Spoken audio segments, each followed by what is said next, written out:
Voilà, maintenant la voix est sortie. Donc bonsoir à ceux qui ne nous entendent pas. Pardon, à ceux qui nous entendent mais qui n'ont pas pour salut ou salutation à la salam que nous venons de lancer tout à l'heure. Et sachez que nous venons de dire tout simplement que la paix, la bénédiction et la miséricorde d'Allah soient sur vous. Et cette salutation-là est la salutation que tous les prophètes véritablement envoyés par l'Éternel qui a créé les cieux et la terre ont proféré. Ils ont tous salué par cette même salutation, par cette même formule.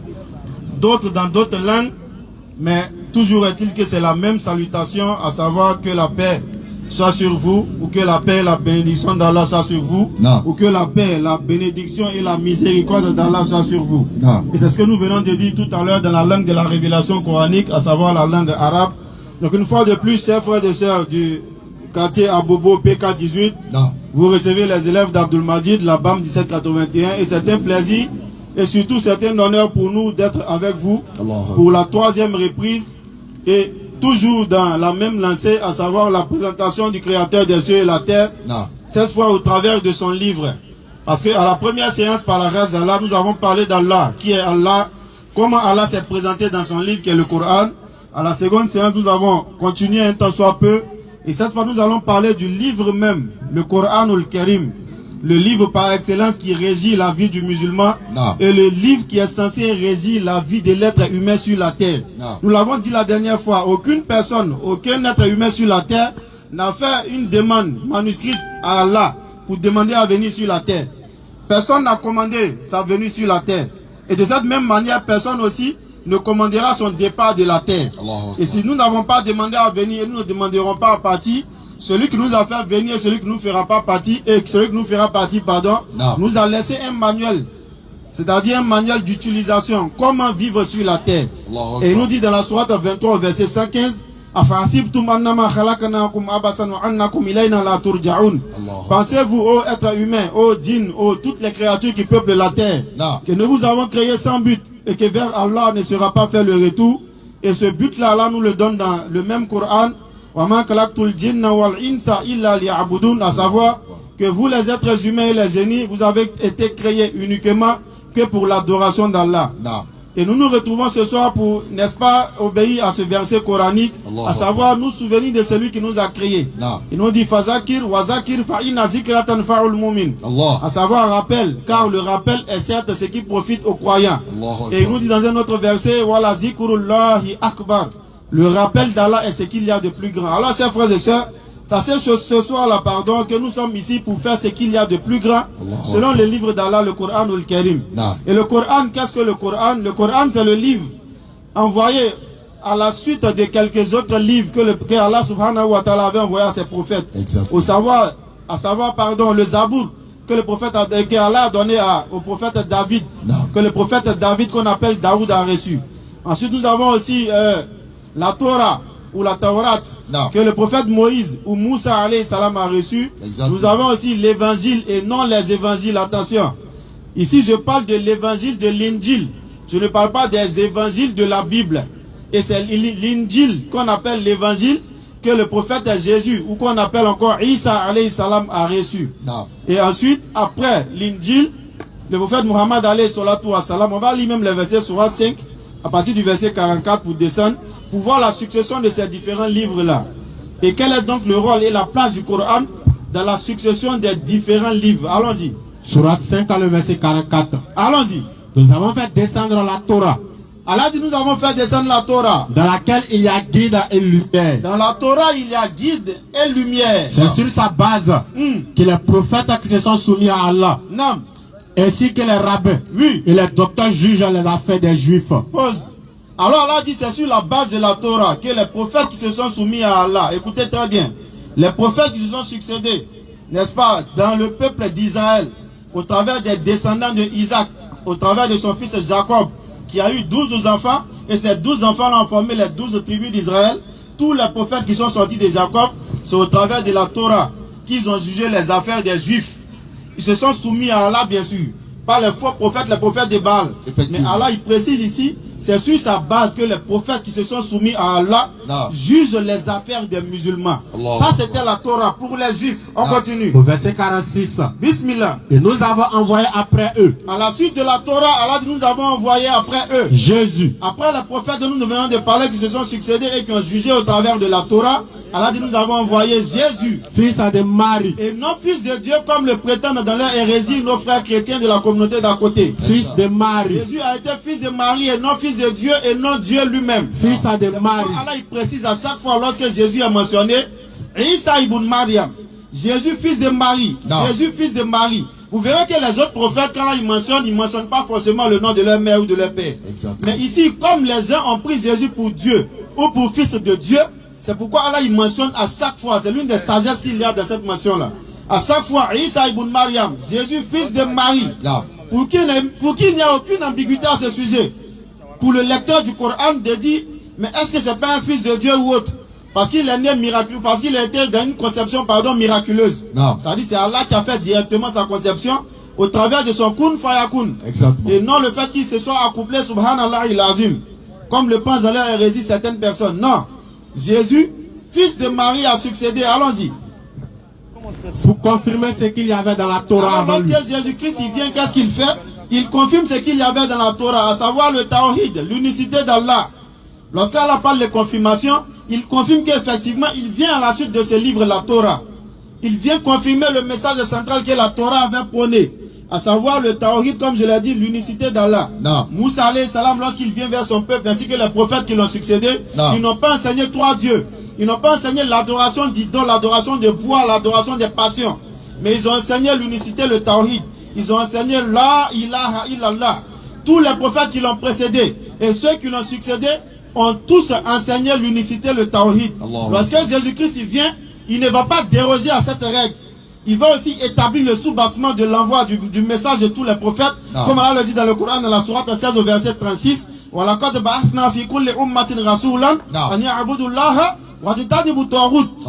avons envoyé dans chaque communauté ou dans chaque peuple un prophète pour leur dire adorez Allah et éloignez-vous des idoles. Éloignez-vous de l'adoration de tout ce qui n'est pas Allah, en d'autres termes. Quand on dit le Tawhid ici, c'est l'adoration de tout ce qui n'est pas Allah. Adorez Allah seul parce que c'est Allah seul qui mérite l'adoration. C'est pourquoi il dira encore dans la sourate Al-Bayyinat wa ma umiru illa liya'budullaha mukhlisina lahu dina hunafa. Il dit nous avons dit, pourtant nous avons simplement recommandé pardon de n'adorer qu'Allah en lui vouant le culte exclusif. Tel a été le message, l'objectif de l'envoi de tous les prophètes. Et tous ces livres-là ont eu pour message central le Tawhid, l'unicité d'Allah, la ilaha illallah. Point d'autre divinité digne d'être adorée, sauf Allah. On continue. Et nous lui avons donné l'évangile. Alors l'évangile, l'injil a été donné à qui? À Isa ibn Mariam alayhi salam. Nous ne lui avons pas donné les évangiles, c'est pas ce qui est écrit, mais c'est écrit plutôt nous lui avons donné l'évangile. Et nous lui avons donné l'évangile. À ne pas confondre. Parce que souvent même des musulmans font cette erreur là. Lorsque des gens d'une autre communauté font cette erreur, on peut comprendre. Mais un musulman qui dit que la Bible, ou un soi-disant musulman, qui dit que la Bible est le livre que Jésus-Christ a reçu, nous disons qu'il est en dessous du niveau 0. Pour lui, on n'appelle pas ça ignorance. On appelle ça la mauvaise foi. Parce qu'Allah, il est clair dans sa parole. C'est l'évangile que Isa ibn Mariam a reçu. C'est l'évangile que le prophète envoyé aux enfants d'Israël a reçu. Et non les évangiles. Allons-y. Au verset 48. Alors Allah, il finit de citer cette succession-là. Il va maintenant dans ce que j'appelle le Dangoro des livres. Le Babaché.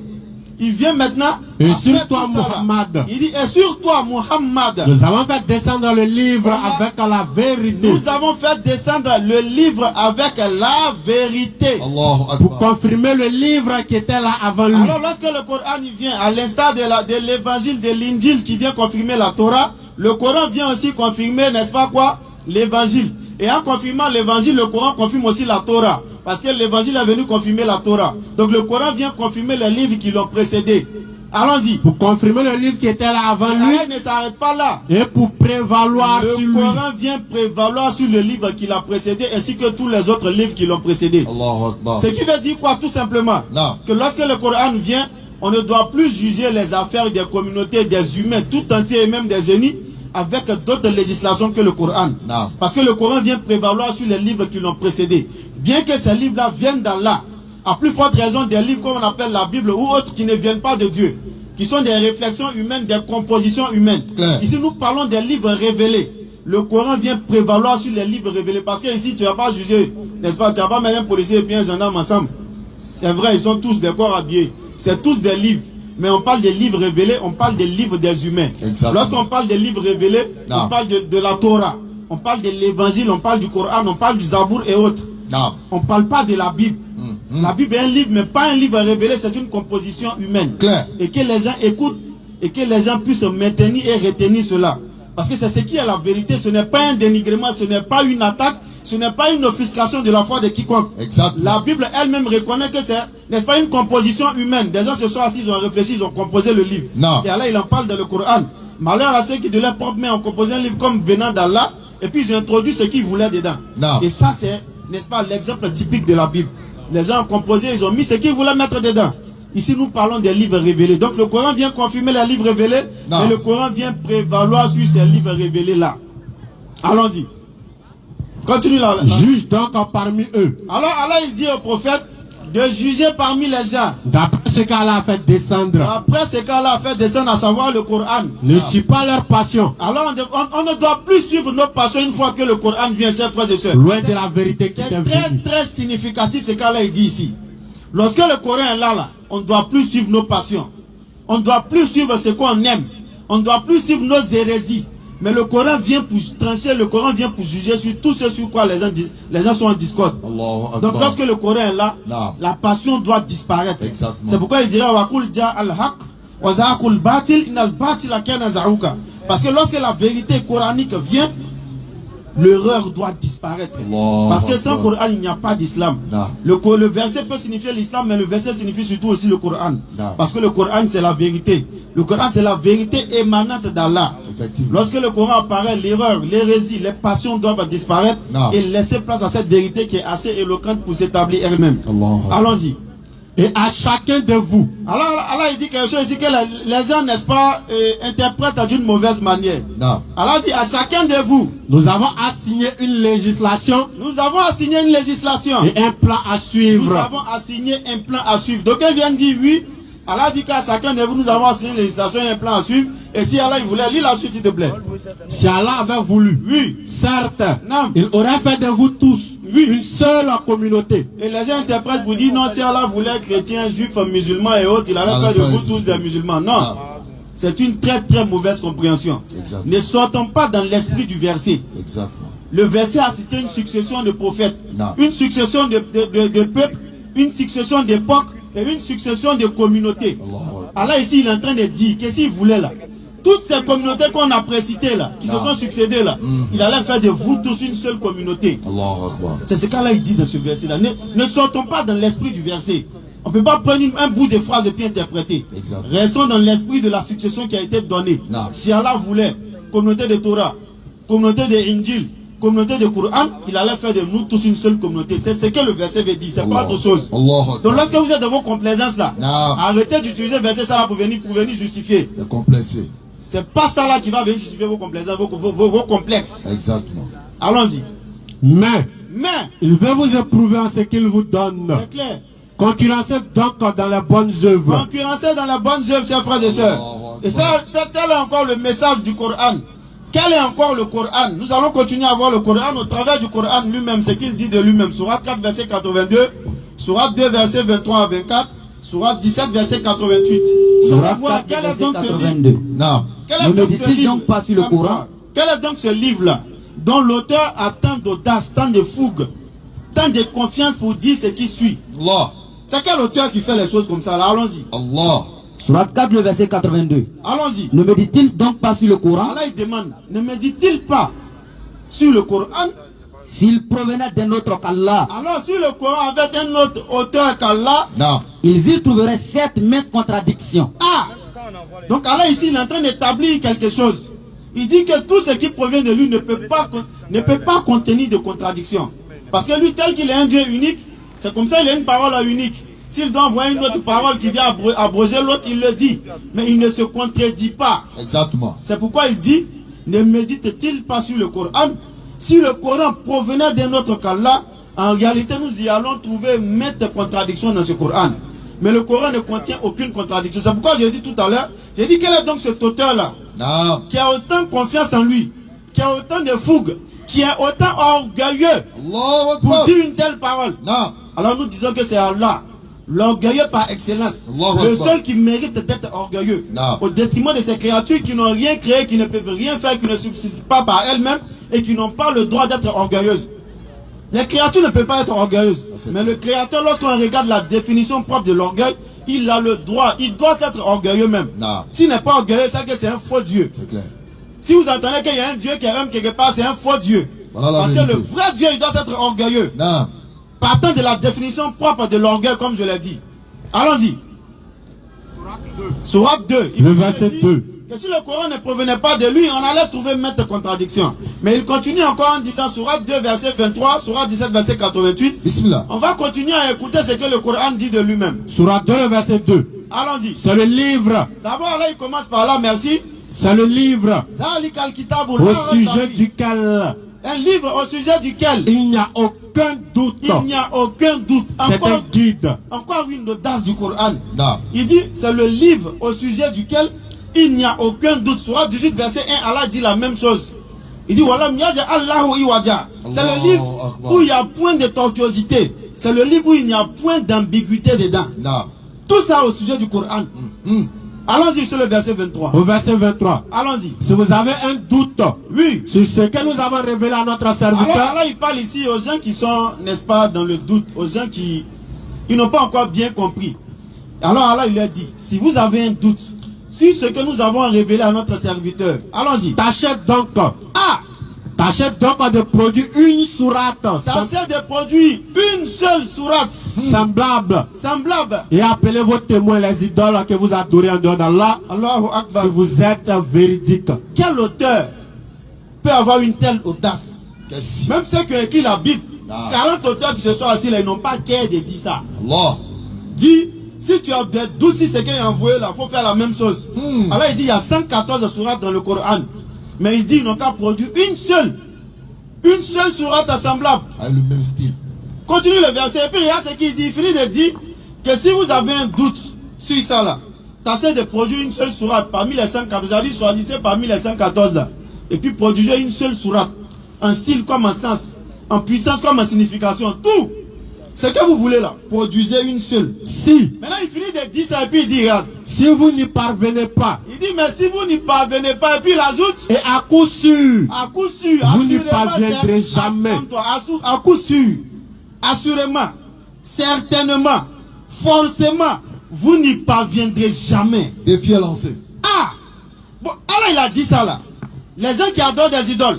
Les gens qui adorent des divinités qu'ils ont créées. Les gens qui adorent des hommes qu'ils ont divinisés. Pourquoi ils n'ont pas tenté de produire ça? Alors il dit produisez une seule sourate. Et puis il dit si vous n'y parvenez pas, mais à coup sûr vous n'y parviendrez jamais. Depuis 1400 et quelques années, le Coran a été révélé. Les plus grands scientifiques, les plus grands littéraires, les plus grands philosophes qui sont des détracteurs de l'islam n'ont pas pu relever ce verset là. Deux défis donnés. Premier défi, relever la contradiction dans ce livre. Ils n'ont pas encore pu. 6326 versets. Personne n'a pu relever une seule contradiction. Il y a eu deux versets qui se coignent la tête. Alors qu'Allah dit, pour prouver que ça ne vient pas de moi là, c'est simple. Enlever contradiction et puis envoyer. Ils n'ont pas encore pu le faire. D'autres ont prétendu, mais les explications ont été données. En réalité, c'est eux qui étaient ignorants du Coran. D'autres sont venus, ils ont envoyé. Mais ils n'ont pas pu prouver parce que le Coran s'explique par lui-même. Et Allah, il a toujours fait tomber leurs ruses comme ça. Jusque-là, ils n'ont pas pu relever. Mais il finit de dire ça, il vient ajouter encore de produire une seule sourate. Il ne s'arrête pas là. Il dit, vous n'allez jamais pouvoir le faire. À coup sûr, relis le verset, c'est trop intéressant. Si vous n'y parvenez pas. Si vous n'y parvenez pas. Et à coup sûr. À coup sûr, certainement, forcément, assurément. Vous n'y parviendrez jamais. Il n'a pas dit pas, hein. Il n'a pas dit pas. Il dit, vous n'y parviendrez jamais. Jamais vous n'allez parvenir à produire une seule sourate semblable aux sourates du Coran. Continue. Vous n'y parviendrez jamais. Maintenant, il est dans le même temps leur sort quoi. Allons-y. Parez-vous donc contre le feu. Comme vous n'allez jamais pouvoir là. Si vous entêtez à être des ennemis du Coran, alors apprêtez-vous Parez-vous donc contre le feu. Allons-y. Qu'alimenteront les hommes et les pierres, lequel est réservé aux infidèles. Ce qui va infidèles. alimenter les hommes et les pierres là, ce feu là, préparez-vous parce que vous êtes des ennemis du Coran. Alors il a donné des éléments clairs pour pouvoir savoir si le Coran ne vient pas de lui. Non. Vous n'avez pas pu relever ce défi, mais vous vous entêtez à ne pas croire au Coran. Vous n'aurez pas d'argument vis-à-vis d'Allah au jour dernier. Parce que les défis sont là. Si vous ne les relevez pas, alors soyez des croyants du Coran. C'est la seule possibilité qui s'offre à vous. Si vous ne le faites pas, alors il vous dit de vous parler contre le feu, dont les pierres et les hommes seront, n'est-ce pas, ceux qui vont alimenter ce feu-là. Mais il ne s'arrête pas là encore. Tiens. Sourate 17, verset 88. Allons-y. Dis, même si les hommes et les djinns, là encore il a parlé. même si les hommes, Alors on dit même si les hommes, on est 7 milliards en ce moment-là. et les djinns, Les djinns, s'unissaient. calme-toi. Ceux qui sont connaisseurs du monde, n'est-ce pas, des djinns, ceux qui sont beaucoup dans la Rokia et autres, ils nous apprennent, au travers de leurs expériences, que le nombre d'hommes là, il faut multiplier au moins par 10 pour savoir le nombre de djinns. C'est-à-dire qu'ils sont plus nombreux que nous. Plus d'une dizaine de fois, sinon plus que ça encore. Donc Allah il dit, si les hommes et les djinns ainsi que les djinns s'unissaient, ça dit qu'on n'a qu'à faire bras dans bras. On n'a qu'à s'unir, on n'a qu'à se soutenir. Pour faire quoi même? pour produire quelque chose de semblable à ce Coran, Allahu Akbar. il ne saurait produire rien de semblable. Si les hommes et les djinns s'unissaient pour produire quelque chose de semblable à ce Coran, Il ne saurait produire rien de semblable. chers frères et sœurs, le Coran donne la chair des poules. Il y a ce verset là, il y a un verset là glacé sur moi. Même s'ils se soutenaient Il dit, les uns et les autres. calme-toi jeune frère. Il ne sera, laisse-nous savourer ce verset là. Hein? Faut pas te presser pour te débarrasser de ça. Relis encore. Ce verset là trop doux. Dis, même si les hommes Elle a dit même si les hommes et les djinns ainsi que les génies s'unissaient ils s'unissent, c'est-à-dire ils se mettent ensemble pour produire quelque chose de semblable pour produire, juste pour produire quelque chose de semblable à ce Coran, à ce Coran qu'on tient là, il ne saurait produire rien de semblable. il ne saurait produire rien. C'est-à-dire Allah il lance le défi et puis il montre que vous n'allez pas pouvoir faire. Voici la vérité. Depuis là il y a les génies, détracteurs de l'islam, qui n'aiment pas l'islam, qui font tout pour égarer les musulmans, qui font tout pour semer la corruption dans l'islam, mais ils n'ont pas encore pu, ainsi que les associés parmi les hommes, ceux avec qui ils travaillent, les chayatines parmi les hommes, ils n'ont pas pu relever ce défi-là. Alors il dit, soutenez-vous les uns les autres, vous n'allez jamais pouvoir, n'est-ce pas, parvenir à produire quelque chose de semblable à ce Coran. Continue. Et certes, nous avons déployé pour les gens. Alors dans le verset qui suit, Allah il dit que nous avons déployé pour les gens. Dans ce Coran, toutes sortes d'exemples. Il y a toutes sortes d'exemples. On va y revenir sur ce verset. Pourquoi les hommes et les djinns ne sauraient, n'est-ce pas, se soutenir pour pouvoir produire quelque chose de semblable à ce Coran? Parce que dans la sourate 15 au verset 9, Allah il a pris une garantie. Il dit Inna nahnu nanzalna zikra wa inna lahu lahafizun. Il dit c'est nous qui avons fait descendre. Les frères, on joue au Coran là. Hein? C'est nous qui avons fait descendre ce rappel. Parce que le Coran a beaucoup de noms dans ce même Coran là. Al-Furqan, Al-Zikr, etc., etc. Alors il dit c'est nous qui avons fait descendre ce rappel là. Le rappel ici c'est le Coran. C'est nous qui l'avons fait descendre et c'est nous qui en sommes le protecteur. C'est pourquoi aucun homme ni génie, quel que soit son degré intellectuel, quel que soit son niveau de QI, pourra produire, n'est-ce pas, une ambiguïté et la présenter comme venant du Coran. Personne ne pourra produire jusqu'à ce que le jour de la résurrection arrive une seule, n'est-ce pas, tortuosité ou bien une seule contradiction et la présenter comme venant du Coran. Nul ne saurait le faire, chers frères et sœurs. Et ça parce que Allah, que nous avons présenté ici la dernière fois, a pris la garantie. Il dit c'est nous qui avons fait descendre le Coran. Quand il dit nous là, c'est pas un Dieu, trois années. Exactement. C'est le pluriel de majesté. C'est nous qui avons fait descendre le Coran et c'est nous qui en sommes le protecteur, chers frères et sœurs. Et c'est avec ce Coran-là que nous sommes en train de nous amuser. Et le prophète alayhi salatu wassalam, il va nous dire, par la permission d'Allah dans la sourate 25, au verset 30, pour que nous puissions, Inch'Allah, rentrer un peu dans quelque chose. Bismillah, allons-y. Sourate 25. Sourate 25 à partir du verset 30. Sourate 25 à le verset 30. Allons-y. Et le messager dit. Alors le messager Muhammad, sallallahu alayhi wa sallam, Seigneur, par la permission d'Allah, il dit Seigneur, mon peuple a vraiment pris ce Coran pour une chose délaissée. Subhanallah al-Azim. Ce Coran que nous avons présenté tout à l'heure, au travers de sa puissance, au travers de son unicité, au travers de son élévation en compte, et au-dessus de tous les autres livres qui sont sur la terre, qu'ils soient religieux ou pas. C'est ce Coran-là que le messager a dit, que son peuple a pris ce Coran-là pour une chose délaissée. Alors demandons-nous, chers frères et sœurs, quel est ce peuple qui a pris ce Coran pour une chose délaissée? Que chacun se pose la question dans sa tête. Quelle est la dernière fois que j'ai ouvert mon Coran? Chacun n'a qu'à se poser cette question-là en lui-même. Quelle est la dernière fois que j'ai pu ouvrir le Coran, ne serait-ce que pour lire un seul verset? Question. Mon Coran est dans ma bibliothèque. Il y a la poussière dessus. Quand Ramadan arrive pour certains, c'est là on prend le Coran et puis on ouvre. Dans les 10 dernières nuits, on va s'arrêter, on ouvre à la mosquée, on est arrêté. Lorsque Ramadan finit, on plie le Coran, on le range dans notre bibliothèque. On le range dans nos différents armoires. Jusqu'au prochain Ramadan. Alors nous, qui sommes-nous face à tout ce que nous avons cité, chers frères et sœurs, comme grandeur du Coran? Qui sommes-nous pour ne pas profiter de ces privilèges qu'Allah nous a donnés? Étant membre de cette communauté, étant le peuple du Coran, on met le Coran, on prend le Coran pour une chose délaissée. C'est pourquoi vous verrez que la dépravation est répandue dans la communauté. L'ignorance est répandue dans la communauté. De sorte à ce que les gens guident les gens aujourd'hui comme des moutons. On vous dit pour aller à gauche, vous suivez voir. On vous dit pour aller à droite, vous suivez.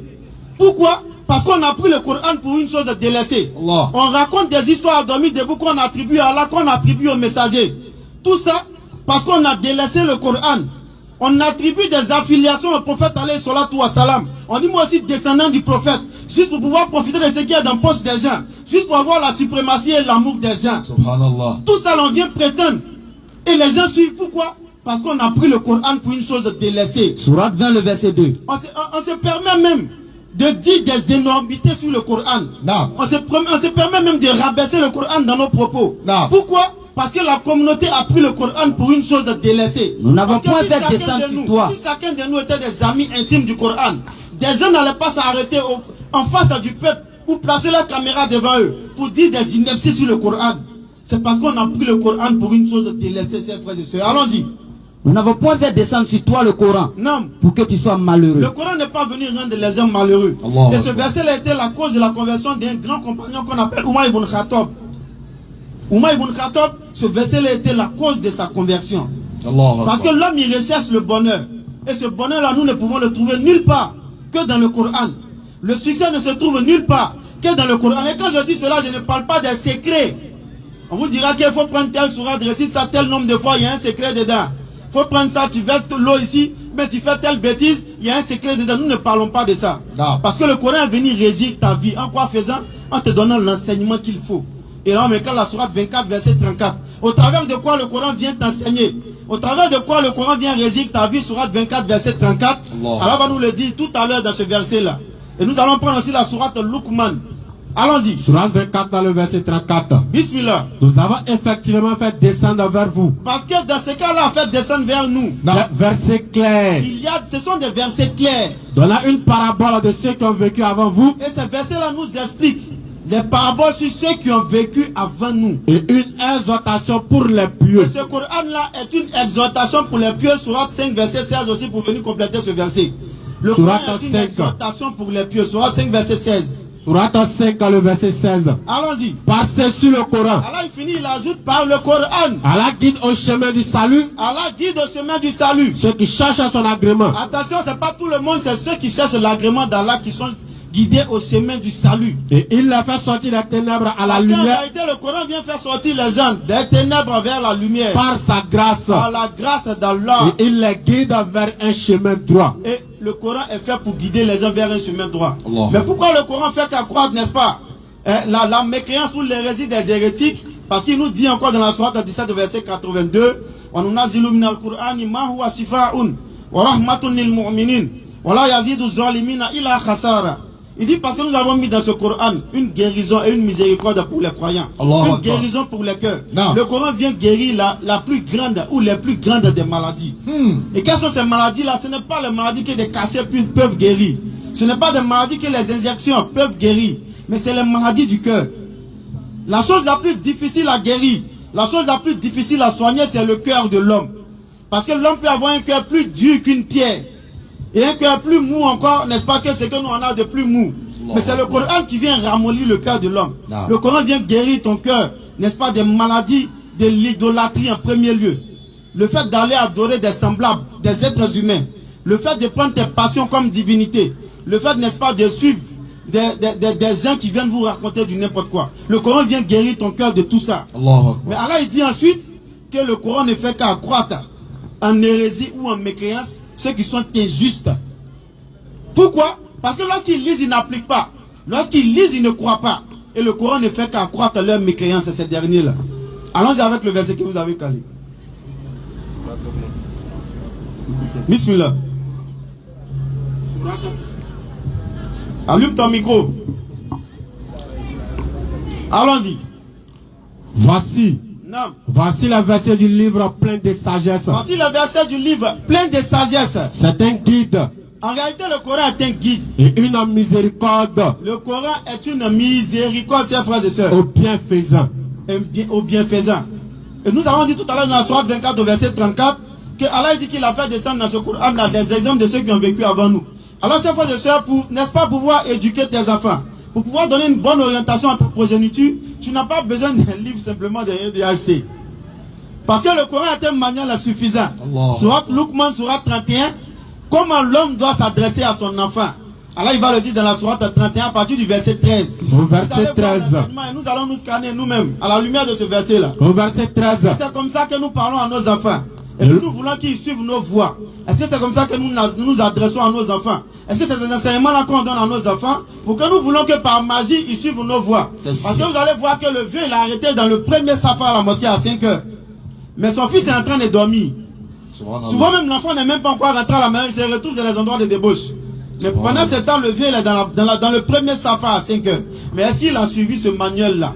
Ce manuel d'éducation par excellence. Regardez le prophète Luqman. Ou pardon, le sage Luqman. Parce qu'il y a divergence sur le fait qu'il soit prophète ou pas. Non. Donc on va dire le sage Luqman. Regardez comment il est en train de parler à son fils. Et lorsque Luqman dit à son fils, tout en l'exhortant, s'adresse à son fils en l'exhortant. Oh mon fils.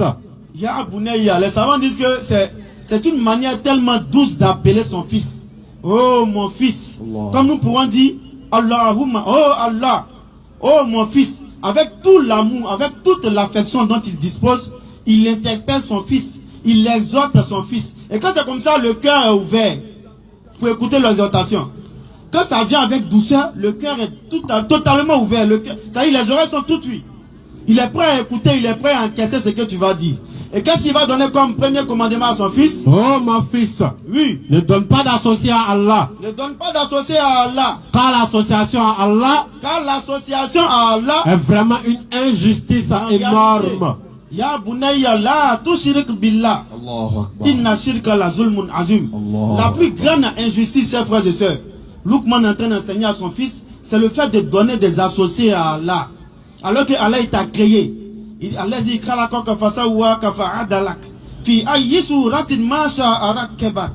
il dit Allah qui t'a créé, il t'a façonné, pardon.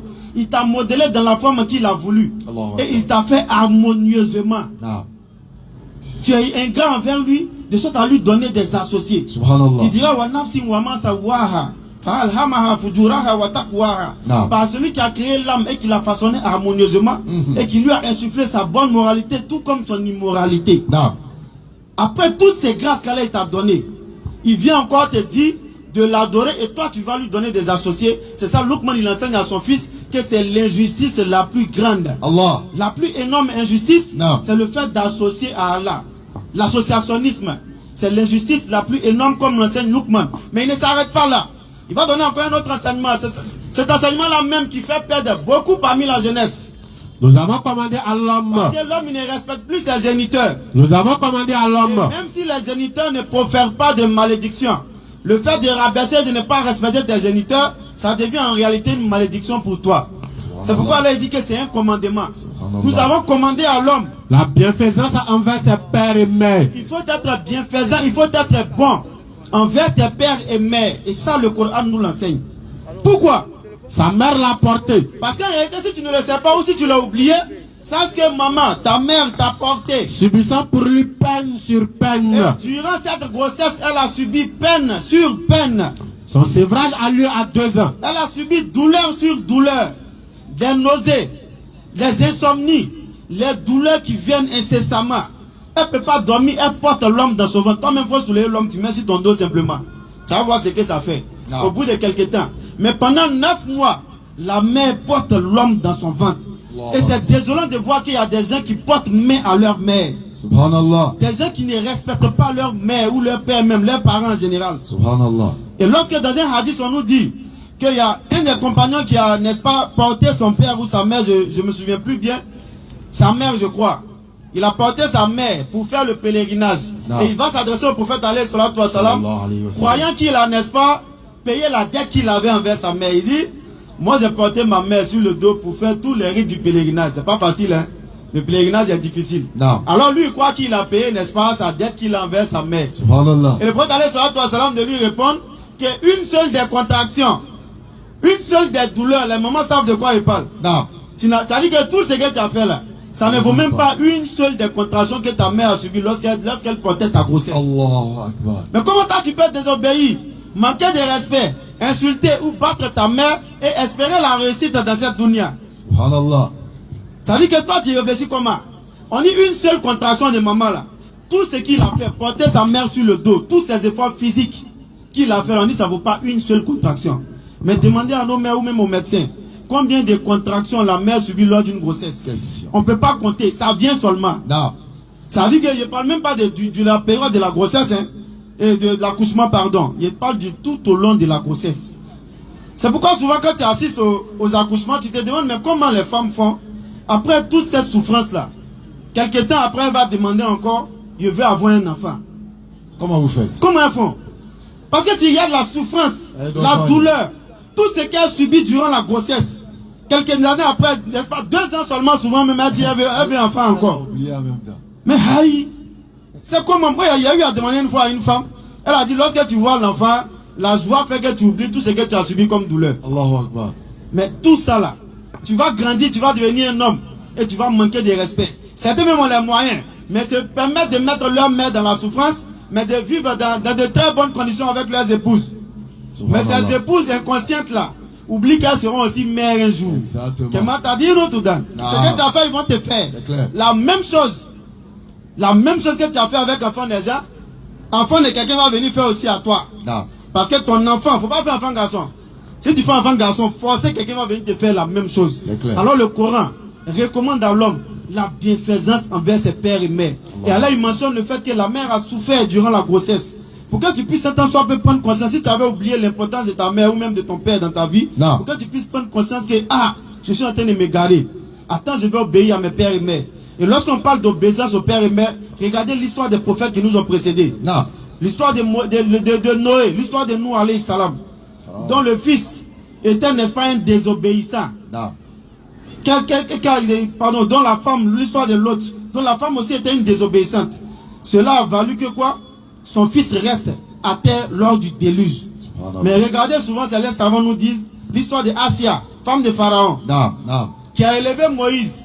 Elle a cru en Allah au détriment de toutes les désobéissances qu'il y avait. Moïse l'a honoré, mais elle a été quoi? Parmi les femmes qui sont élevées. Le jour de la résurrection, elle fera partie des grandes dames de l'univers. Tout ça par quoi? Par le fait d'avoir obéi à Allah. Par le fait pour l'enfant, pardon, d'avoir obéi aussi à ses parents. Et ça, le Coran nous enseigne dans la sourate Luqman, chers frères et sœurs.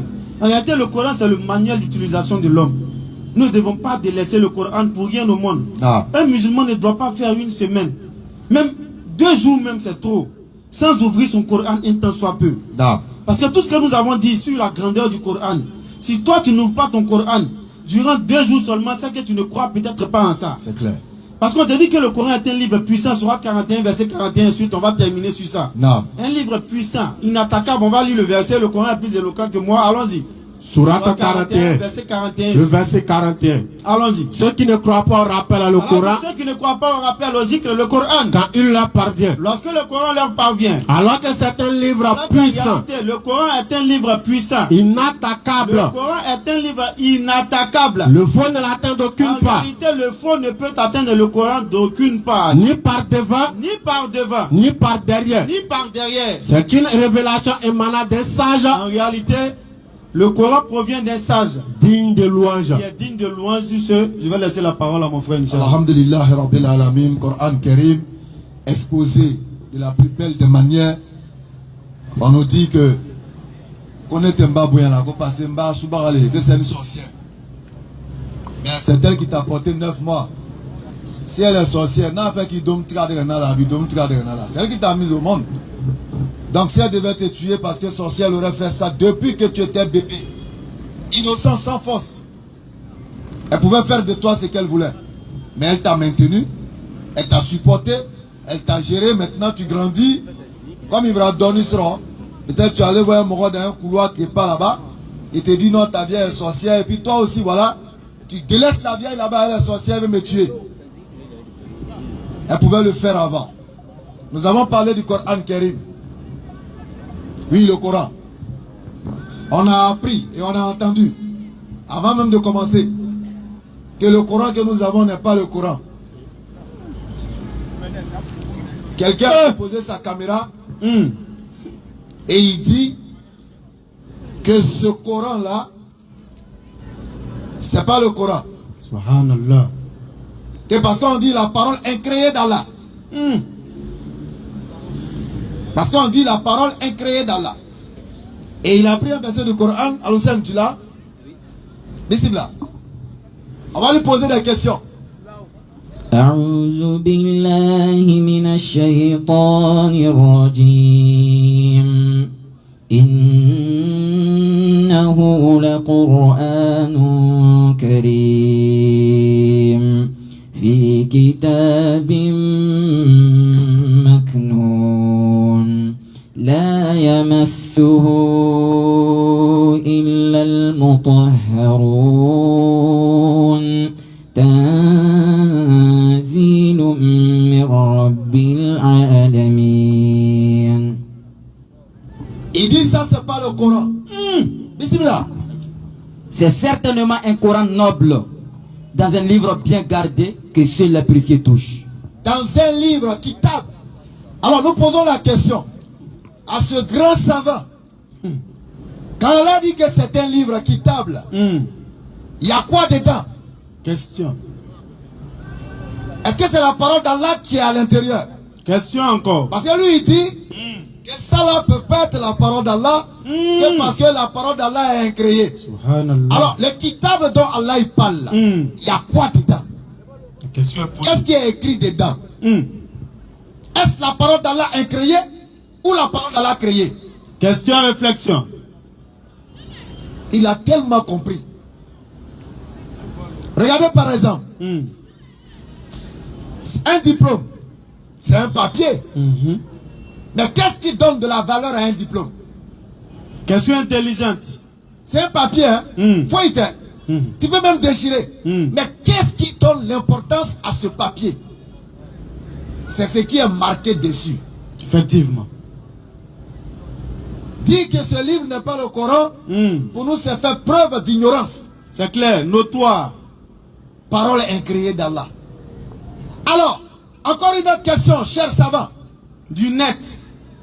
La parole que Allah mettait dans la bouche de Jibril alayhi salam, est-ce la parole incréée d'Allah? Question. Si oui, parce que tu dis que quand le prophète sallallahu alayhi wa sallam il recevait, ce qu'il transmettait est une création. Et ce que Jibril transmettait au prophète, c'est quoi? Question, réflexion. Parce que pour lui, quand Allah il dit par exemple Bismillah, automatiquement, c'est l'essence d'Allah qui est sortie. C'est la manifestation de la puissance d'Allah. Et la manifestation de la puissance d'Allah, la reconnaissance, l'acceptation d'Allah. C'est clair. Allah a révélé le Coran avec sa parole à l'intérieur. Effectivement. Ça ne veut pas dire que la parole qui est à l'intérieur, nous compta Ibrahim Lemla. C'est pas ce qu'il savait dire. Mais c'est la parole d'Allah qu'il a révélée par l'entremise de l'ange au prophète Mohammed sallallahu alayhi wa sallam. Effectivement. Faisons attention à ce que nous disons. Sortons de l'émotion. Effectivement. Et au même moment qu'il dit que ce n'est pas la parole d'Allah, au même moment, il est en train de dire que pour pouvoir entrer dans leur secte, il faut poser ta main, mais avant il faut te purifier. Sur la base de quoi tu te purifies? La question est posée. Il contient quoi? Et puis tu vas te purifier. Du moment où ce n'est pas la parole d'Allah. Tu te purifies pourquoi? C'est bel et bien la parole d'Allah. Effectivement. C'est bel et bien la parole d'Allah mentionnée à l'intérieur. Allahu Akbar. Nous parlons du Coran. Et Allah dit dans la sourate 18, à partir de l'avant de cette lourdeur. Allah a tenu cette lourdeur dans notre petite mémoire. Et nous la délaissons. Sourate 17, verset 111. Bismillah. Nous la reçu. Allahu Akbar. Quand mon serviteur est reçu plus proche. Je réponds à l'appel de celui qui me prie quand il me prie. Voilà la vérité. Qu'il réponde à mon appel. Nous continuons. Et qu'il croit en moi afin qu'il soit bien guidé. Sourate 59, la suite, Inch'Allah. Sourate 59. Le Coran est magnifique. Sourate 59. Non. À partir du verset 21. Allons-y. C'est lui Allah. Encore une fois. Nulle divinité autre que lui. Comme ma sabrité, Allah n'y a d'accord. Le connaisseur de l'invisible tout comme du visible. Il connaît toutes choses. C'est lui. Non. Le tout miséricordieux. C'est pourquoi il a dit le très miséricordieux. Qu'aucune feuille ne tombe sur terre sans qu'il ne soit informé. Allahu Akbar. Aucune graine n'entre dans la terre sans qu'il ne le sache. Allahu Akbar. Aucune femelle ne met pas sans qu'il ne sache, sans qu'il ne soit informé. Allahu Akbar. Détenteur exclusif, il contrôle toutes choses. C'est lui Allah. Et tel qu'Allah se présente, Nulle divinité que lui. demandez à toute autre divinité adorée en dehors d'Allah. Laquelle des divinités s'est présentée de la sorte? Nulle divinité que lui. Nulle divinité autre que lui. Le souverain.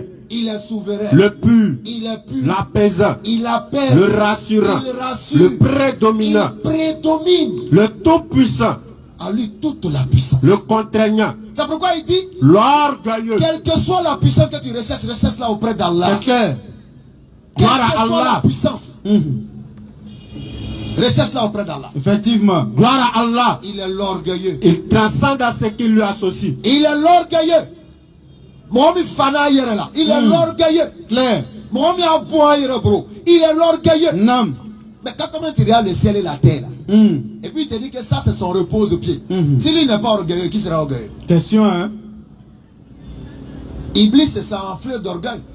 Allah l'a chassé. Effectivement. Parce qu'il ne mérite pas d'être orgueilleux. Nam. Car lui-même il est une créature d'Allah. C'est clair. Et Allah dit dans la sourate 18 qu'il n'a même pas demandé Iblis quand il voulait créer Iblis. C'est clair. Il n'a pas interrogé sur sa création. Il n'a pas associé non plus à sa création. Effectivement. Il est le seul maître créateur de toutes choses. Allahu Akbar. C'est lui Allah. Sani ye wa yiri tigɛ kana yiri kɛ dannifɛn ye i le ni Ala cɛ i tɛ seri ko Ala ma. C'est clair. Le créateur. Celui qui donne un commencement à toutes choses. Le formateur. À lui la plus beau nom. C'est les intermédiaires entre nous et Dieu. Subhanallah. Et dans les cieux et sur la terre le glorifie. Comment un bois peut être intermédiaire entre un être humain et sa divinité? Et c'est lui le puissant, le sage. Comment une rivière peut être intermédiaire entre l'être humain et sa divinité? Une chose que tu fabriques toi-même devient intermédiaire entre toi et ton Seigneur. Subhanallah. Mais tu es assez intelligent. Si tu as réussi à fabriquer et donner un pouvoir à ce bois, c'est que tu es assez intelligent Effectivement. pour rentrer dans cette dimension spirituelle avec ton Seigneur. Communion totale. Le Coran est inattaquable. Tu peux Effectivement. intercéder auprès de lui sans sa permission. Le Coran est une lumière. C'est une clarté. Allahu Akbar. C'est une lumière. Nam. Aveuglante tout esprit du mal. Effectivement. Demandez aux djinns, ils savent. Ils connaissent la puissance du Coran. Ils connaissent la puissance des versets du Coran. C'est clair. Ils connaissent la valeur du Coran. Effectivement. C'est pourquoi lorsque le professeur Allah est en train de réciter le Coran et qu'il y a un groupe de djinns qui est venu l'entourer et puis ils ont écouté la lecture. Ils ont été tellement séduits. Ils ont dit, mais on n'a jamais entendu une lecture pareille. Dis.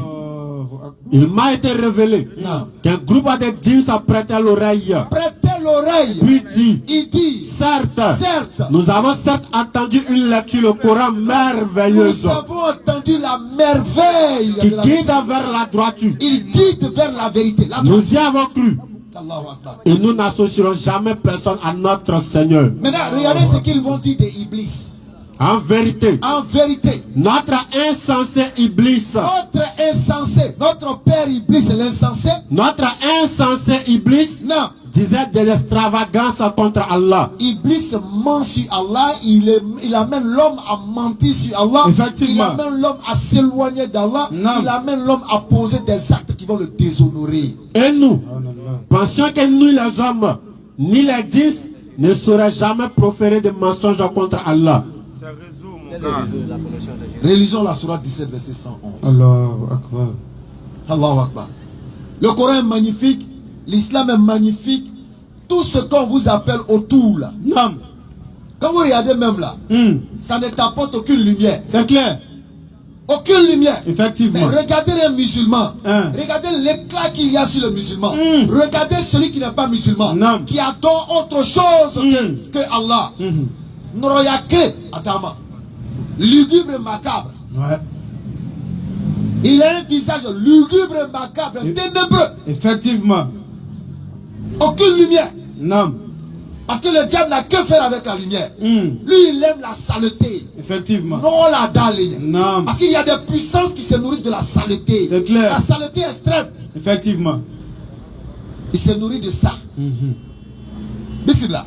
Et dit, Non. louange à Allah, Louange à Allah. qui ne s'est jamais attribué d'enfant, Jamais d'enfant. qui n'a point d'associé en la royauté, Point d'associé dans sa royauté. et qui n'a jamais eu de protecteur de l'humiliation. Ceux que vous adorez en dehors d'Allah, interrogez-les. Qu'est-ce que vous avez créé dans cette création-là? Allah dit que c'est lui qui a tout créé. Toi, tu as créé quoi? Je vais t'adorer, tu as créé quoi? Donne-moi la preuve. Oh homme, Oh, oh. une parabole vous est proposée. Allahu Akbar. Écoutez-la. Non. Ce que vous évoquez en dehors d'Allah Tout ce que vous évoquez en dehors d'Allah. ne saurait même pas créer une mouche. Mouche. Quand même, il s'unira pour cela. Et si la mouche l'a dépouillé de quelque chose, il ne saura le lui reprendre. Allah. Le solliciteur Allah, il joue pas. Hein. et le sollicité sont également Quand Allah faibles. veut te rabaisser, il te rabaisse de la pire des manières. Subhanallah. Il dit même mouche. Mouche. Quand il fait bateau là, aller à l'accord. Quand sumo, mouche. Ils ne peuvent pas créer. Effectivement. Mouche. Non. Même pas tuer mouche, ils ne peuvent pas ressusciter. Mouche. Parce qu'Allah, quand Allah parle de la mouche là, il faut prendre la mouche au microscope. Il faut mettre un microscope sur mouche. Effectivement. Là, tu vas comprendre pourquoi Allah dit mouche. Non. L'œil de la mouche, c'est comme des milliards de loupes. Allahu Il est Akbar. venu fabriquer tout Agba. Tu as quelle autorité, quel pouvoir? Question. Prends la mouche, regarde ses ailes, Non. la disposition de ses ailes. Tu vas faire ça comment? Mouche. Et s'il a dit moustique alors? Vraiment. Qu'Allah facilite notre compréhension. Amin. Puisque nous sommes pris par le temps et qu'il y a des questionnaires, Inch'Allah. Inch'Allah. On va déjà commencer par là. Assalamu alaikum. Wa alaykum assalam. Barakallahu fikum.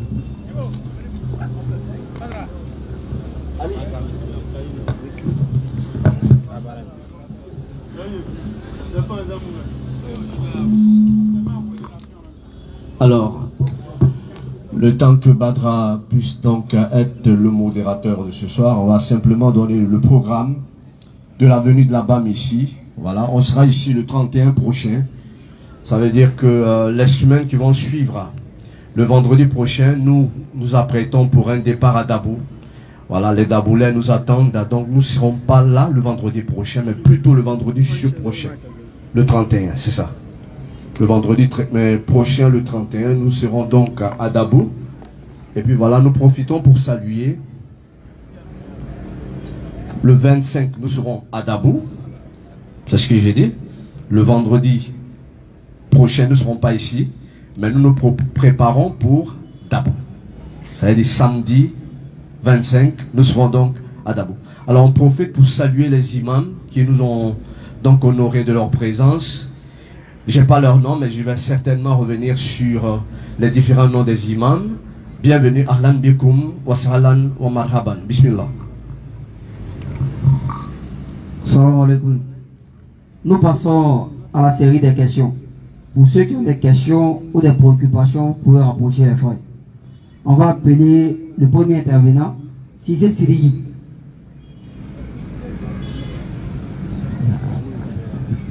On devait avoir un invité là, il est venu.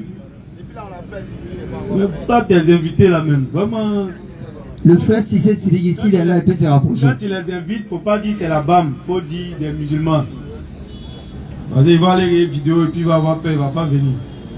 Si Sirigi n'est pas là, on va appeler Touré Mohamed.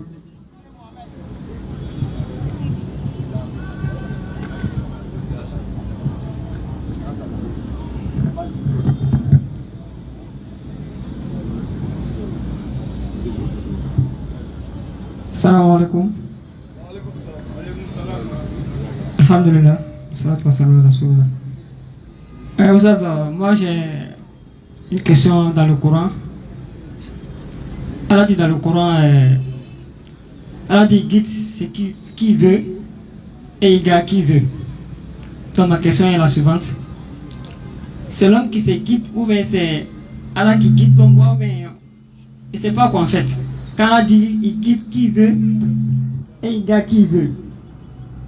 Voilà, c'est ma question. La sourate Kaf. En réalité, Allah guide qui il veut, il égare qui il veut parce qu'il est le maître absolu. Il est le détenteur exclusif de toute autorité, de toute connaissance. Mais dans cette parole, ce qu'il faut savoir, c'est un peu comme, on donne un exemple, un peu comme un professeur dans une classe. Il prend les élèves, il leur donne l'enseignement, tous les cours qu'il faut, et puis il les met à l'examen. Il a la possibilité, celui qui est en train de se tromper là, il a la possibilité de lui dire non, c'est pas ça, fais comme ça, fais comme ça. Mais il dit rien. Parce qu'il leur a donné ce qu'il faut pour avoir de bonnes notes. Al-Furqan, la raison. Donc à partir de là, il te donne la possibilité d'agir selon ta propre décision. Mais il peut t'égarer comme il peut même t'empêcher, mais sans effort te guider. Il étale au fait son autorité. Mais cela ne veut pas dire qu'il va empiéter sur l'effort que tu dois commettre. C'est pas ça que se fait comprendre. Oui, je comprends. Voilà, c'est-à-dire le maître, il donne à l'élève toute la capacité pour qu'il puisse s'orienter quand il sera à l'examen. Et après lui avoir donné tous ces éléments, il donne maintenant l'examen. Il passe, il regarde, il voit l'élève à faire des fautes. Il a la possibilité de lui donner le résultat pour qu'il soit admis, comme aussi il a la possibilité de le laisser, et puis il va échouer. Parce qu'il lui a donné tous les éléments qu'il faut. C'est un peu l'image qu'elle a. Bismillah. Pour ajouter à ce que mon frère a dit, Allah dit d'abord, avant qu'on lise le verset, je l'ai cité même lors de l'intervention, dans la sourate Shams. Donc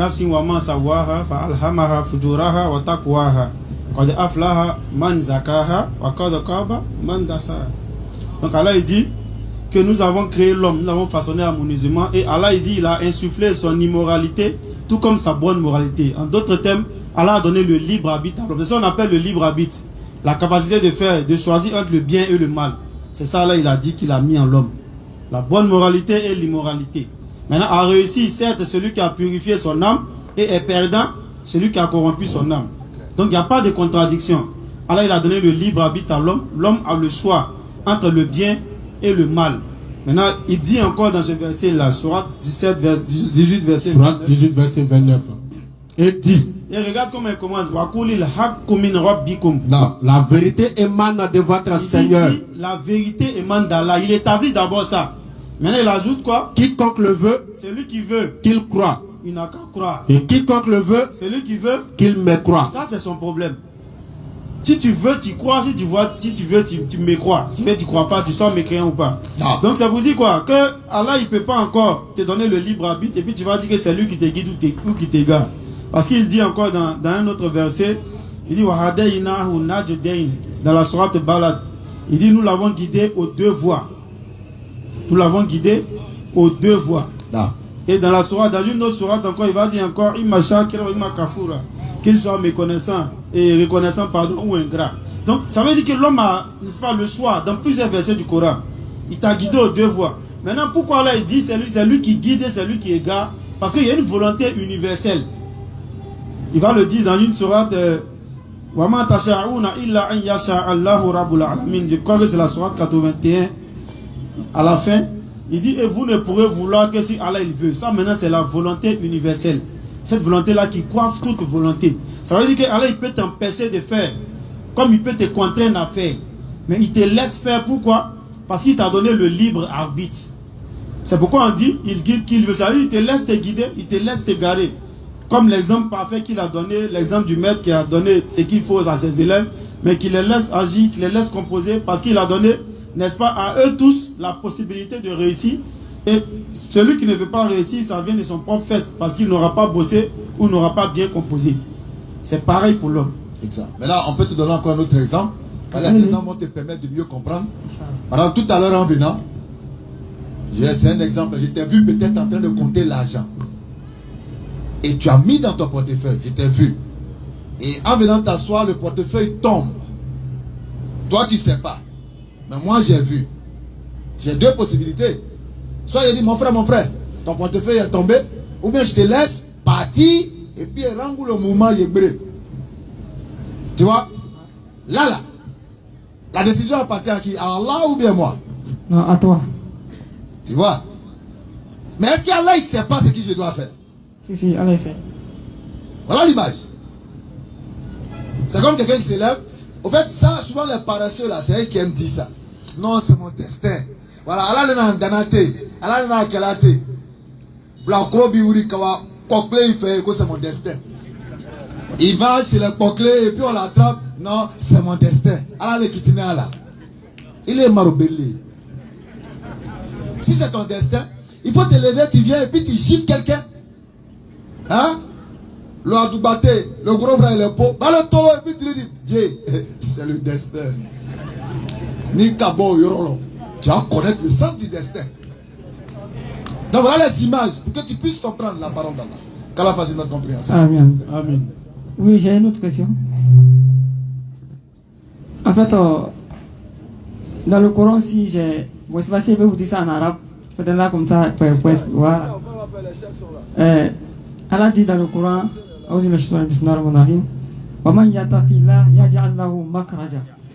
celui qui a la crainte de Dieu, que Dieu lui ouvre les... Voilà, maintenant, mais celui qui a la crainte de Dieu, c'est comme il n'a pas le problème. En fait, pourquoi il dit ça? Allah dit dans l'autre Coran, Allah dit dans l'autre verset, Allah va nous éprouver. Voilà, il va nous éprouver des biens, de tout ça. Mais celui qui a la crainte de Dieu et que Dieu lui va le faire ouverture. Mais pourquoi Allah, il a la crainte puis Allah va l'éprouver encore? C'est passé même il a la crainte même qu'il a éprouvé. C'est ce que le verset dit. Oui. En fait, mais l'épreuve c'est pour qui? C'est pour qui? C'est pour les croyants ou les non-croyants? C'est pour les croyants. Ah, le croyant c'est qui craint Allah ou bien il ne craint pas?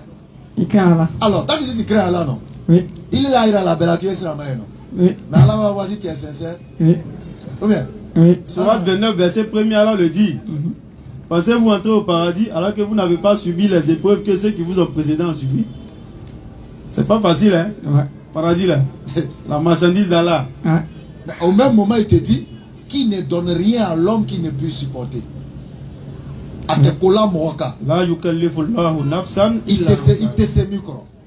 Souvent, c'est le poids de l'épreuve qui nous fait perdre la tête. Ça fait qu'on ne voit même pas la solution qui est juste à côté.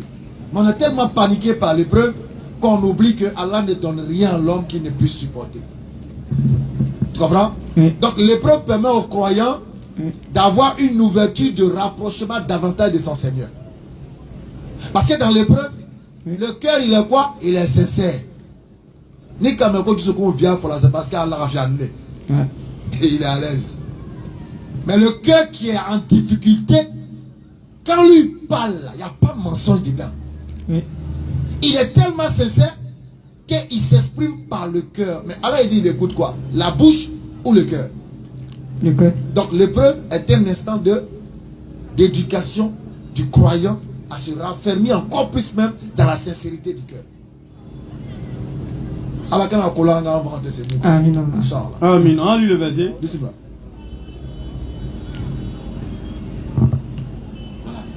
Allons-y. Et quiconque craint Allah, il lui donnera une issue favorable. Bien sûr. Il lui accordera ses dons par des moyens sur lesquels il ne comptait pas. Et quiconque place sa confiance en Allah, Allah lui suffit. Allah atteint ce qu'il se propose et Allah a signé une mesure à chaque chose.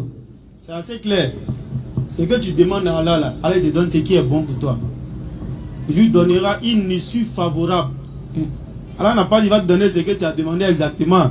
Si toi tu penses que c'est belle femme qui est bon pour toi, et en réalité, si tu es une belle femme, peut-être que l'amour là va faire en sorte que toutes les femmes sont belles, hein. Mais je parle des mousseaux d'Akabana, comme l'ASOM là. Voilà, donc il a cuit moi ce dernier là. L'homme qui lui a dit n'est pas d'être célibataire, il va me dire. Donc tu vois, femme qui est l'ASOM là, Ça, c'est ce que tu cherches. Bon, alors qu'en réalité, ça sera une épreuve pour toi. Oui. Voilà. Alors, il peut faire en sorte de ne pas te donner d'enfants. D'aucuns pensent que c'est une calamité ou bien un châtiment. Mais en réalité, ces enfants que tu allais avoir allaient être peut-être une cause de déchéance dans ce bas monde et dans l'au-delà. Donc, si Allah ne te donne pas, c'est parce que c'est ce qui est bon pour toi. C'est pourquoi il parle d'issues favorables. C'est ce qui est bon pour toi là. C'est ce qu'Allah te donne quand tu demandes. Oui. Donc, c'est ça. Si c'est l'épreuve aussi qui te permet de te rapprocher de lui, Allah il va t'éprouver constamment. Oui. Tu as dit, mais pourquoi toujours c'est moi? Mais c'est dans l'épreuve que toi tu es proche de ton Créateur. C'est dans ça que toi tu arrives à, n'est-ce pas, adorer Allah et tu auras le bonheur dans ce bas monde et dans l'autre. Le bonheur, c'est pas forcément les grandes richesses. Le bonheur là, c'est le fait d'avoir Allah avec soi. Parce que sans Allah, il n'y a pas de bonheur. Quelle que soit la richesse que tu as dans ce bas monde là, il y a deux cas. Soit tu vas aller pour laisser, soit ça va partir pour te laisser. Soit tu vas devenir pauvre, soit tu vas mourir pour laisser ta richesse. Et c'est ce qu'on voit partout. Les riches, on les enterre pas avec l'argent. Si c'est un riche musulman, même c'est les seuls 1500 mais on prend. Souvent, même si les gens sont avares, mais ils ne vont pas payer deux, ils vont payer un seul. Et puis ils vont le mélequer dedans. En s'en te mettre dans le trou. Toi seul, 250 000 à Koumassi. Avec tes milliards là, c'est plat 250 000 on t'a mis dedans. Quelque temps après, 10, 15 ans, ils vont venir aller pour mettre d'autres personnes. Ça veut dire qu'on ne pourra même pas aller encore te saluer, aller faire droit pour toi sur ta tombe. Ça veut dire que le bonheur là, c'est Allah. Tout se trouve en Allah. Ce n'est pas les biens matériels qui sont voués à disparaître. Donc c'est pourquoi Allah il dit encore, je le répète, il lui donnera une issue favorable. De ce qui est bon pour toi, Allah te donnera. Si c'est la pauvreté qui est bonne pour toi, ça pourrait paraître dur, mais il y a les gens dans cette pauvreté qui est bon pour lui. C'est dur. Parce que s'il devient riche, la corruption il va s'aimer sur la terre là. Le mal il va faire sur la terre avec sa richesse là. C'est pas bon. Il va gagner, n'est-ce pas, le châtiment ici bas dans l'au-delà. Donc lui c'est dans sa pauvreté là, il arrive à se maintenir, il mange un peu, il adore Allah, il mange, il adore, il arrive à payer, n'est-ce pas, subvenir au bien de sa famille. Il y en a aussi, lui c'est la richesse qui est bonne pour lui. Parce que quand il devient pauvre, c'est pas bon. Ça aussi c'est épreuve. Parce que dans sa richesse là, il y a le droit d'Allah dedans. Le droit d'Allah c'est le droit de qui? C'est le droit des pauvres. Il doit donner zakat. Et richesse c'est épreuve hein. C'est période des zakat là. Moi préfère ça. C'est période des zakat, tu as compris que richesse c'est épreuve. Il préfère ça. Imagine un frère qui doit enlever sa zakat 8 millions. Il allait demander à quelqu'un, est-ce qu'il peut pas l'un des zakat pour faire puits? Hein? Le gars a dit ouais. Faut donner un peu. Zakat là, c'est 8 personnes. Allah a cité dans la sourate 9 verset 60. Mais il a dit non, le gars n'a pas parti. Faut donner Dieu là. Mais le gars n'a pas pu donner aussi. Par exemple, les 8 millions de ton âme, donner à quelqu'un que tu ne connais pas, c'est épreuve. Il faut avoir la foi pour ça. Et chaque centime que tu gagnes, il te sera demandé compte pour ça. Ce qu'il dit, c'est épreuve, c'est vraiment épreuve. Hein. Lui dit, il préfère chaque 5 francs même c'est beaucoup. Il dit bien chaque centime. C'est-à-dire 0,01 franc que tu gagnes là. Allah va te demander compte. Comment tu as eu et comment tu as dépensé. C'est pourquoi on vous dit que le jugement des riches dure plus que celui des pauvres. Parce que celui qui a eu peut-être 2 milliards sur la terre, Allah va lui demander dans ces 2 milliards là, chaque centime qu'il a gagné, comment il a eu et dans quoi il a dépensé. Ça va prendre du temps. Tu vois? Bon, en tout cas, quand Allah nous donne ce qui est bon pour nous. Pas dire la pauvreté. Pas ce qu'on veut, mais ce qui est bon pour nous. C'est pourquoi le verset il est bon. Allah lui donnera une issue favorable. Ce qui est favorable pour toi là, c'est ça Allah va te donner dans la circonstance dans laquelle tu te trouves. Si toi c'est la richesse qui est bonne pour toi, Allah va te donner la richesse. Si c'est la pauvreté, il te donnera la pauvreté. Si c'est au milieu aussi. Tout ça là c'est dedans. Milieu là même c'est pauvreté. Milieu là même c'est pauvreté. En réalité, c'est pourquoi on a dit que le Coran est une guérison pour ce qu'il y a dans les poitrines. Parce que quand l'intérieur est guéri, tu prends tout avec iman. Et quand tu prends tout avec iman, tu souffres moins. Parce que tu n'accuses personne sauf Allah. Tu ne regardes personne sauf Allah. Tu es tranquille dans ta tête. Tu marches sans souci. Et parfois, quand l'épreuve est grandissante, c'est qu'il y a quelque chose quelque part qui arrive. Ça aussi, il y a ça dans l'épreuve. Effectivement. Quand il y a un bonheur qui doit t'arriver comme ça, Allah peut ouvrir la porte de l'épreuve sur toi. D'accord. J'avais un frère qui cherchait comme ça un enfant. Il a cherché fatigué. Écoutez bien l'histoire. Hein? Il a cherché fatigué. Déjà le moment arrivé où il doit avoir un enfant. Et qu'est-ce qui se passe? On est à la maison, les imposteurs. Je me réveille du salon, je sors de la cour, et attends, comment? C'est qui? Jésus t'aime. Quand Jésus t'aime. Ah, que nous on est venu prier pour que vous puissiez avoir un enfant. Donc mon grand frère maintenant se demande comment ils ont su. Et lui maintenant il lui a dit, non, je suis musulman, je crois en Allah. Donc je ne peux pas accepter que vous puissiez prier pour moi. Allez-y, moi je demeure dans ma prière. Ça n'a pas duré, sa femme prend une grossesse. Donc pour dire qu'il y a des épreuves aussi quand ça vient, c'est qu'il y a un bonheur qui tourne quelque part. Qu'Allah fasse notre compréhension. Imaginez-vous, il avait relâché. Et ça là, les musulmans n'ont qu'à écouter. Ouais. Imaginez-vous, parce qu'on entend certains musulmans, non, mon frère ou ma soeur ou mon mari ou ma femme était malade. Il y a un chrétien qui dit va venir prier pour moi, on ne sait jamais où. Ouais. Il les laissé prier. Les complexés diront c'est même Dieu là. Ils disent c'est Jésus qui est Dieu. Effectivement. Comment c'est même Dieu? On les respecte, on les aime comme des frères en Adam. Mais on n'adore pas même Dieu là. Arrêtons d'être complexés. C'est clair. Et ils disent c'est Jésus qui est Dieu. Chrétien qui dit Jésus n'est pas Dieu, il dit au moins qu'il est fils de Dieu. Alors qu'Allah dit la miali dit voilà mioulat. Il n'a pas engendré, il n'a pas été. Donc c'est pas le même Dieu. Lui son Dieu qui est enfant là, c'est pas Allah. Donc sortons du complexe. On n'a pas dit que quand tu dis ça, ça fait de tes ennemis. Non. Mais on n'adore pas le même Dieu. C'est clair. Bon, imaginez le complexé. Ouais. S'il avait été comme ça pour dire, bon, on ne sait jamais où ça peut quitter. Faut essayer. Là, il est quitté. C'est-à-dire, il a flanché dans la foi. Il n'a pas pu réussir l'épreuve qu'Allah lui a envoyée. Et puis il dit, donc, à prier. Ils ont prié 2 semaines après, madame. Il va dire, c'est qui avait. C'est la puissance de Jésus. Il pose maintenant dans le doute. Et lui, là, son iman est gâté ainsi. Il ne fait pas attention. Il balance. Il va balancer. Donc c'est pourquoi l'épreuve, il faut surpasser l'épreuve. Dans la sourate 2, verset 155, là, il parle de l'épreuve. Nous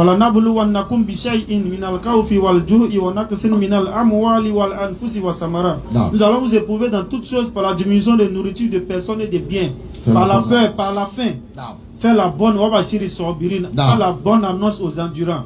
Et qui sont les endurants?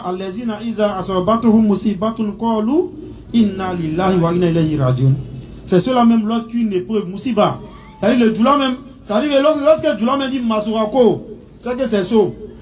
Lorsque l'épreuve l'atteint là, c'est pas les petites épreuves, grosse épreuve.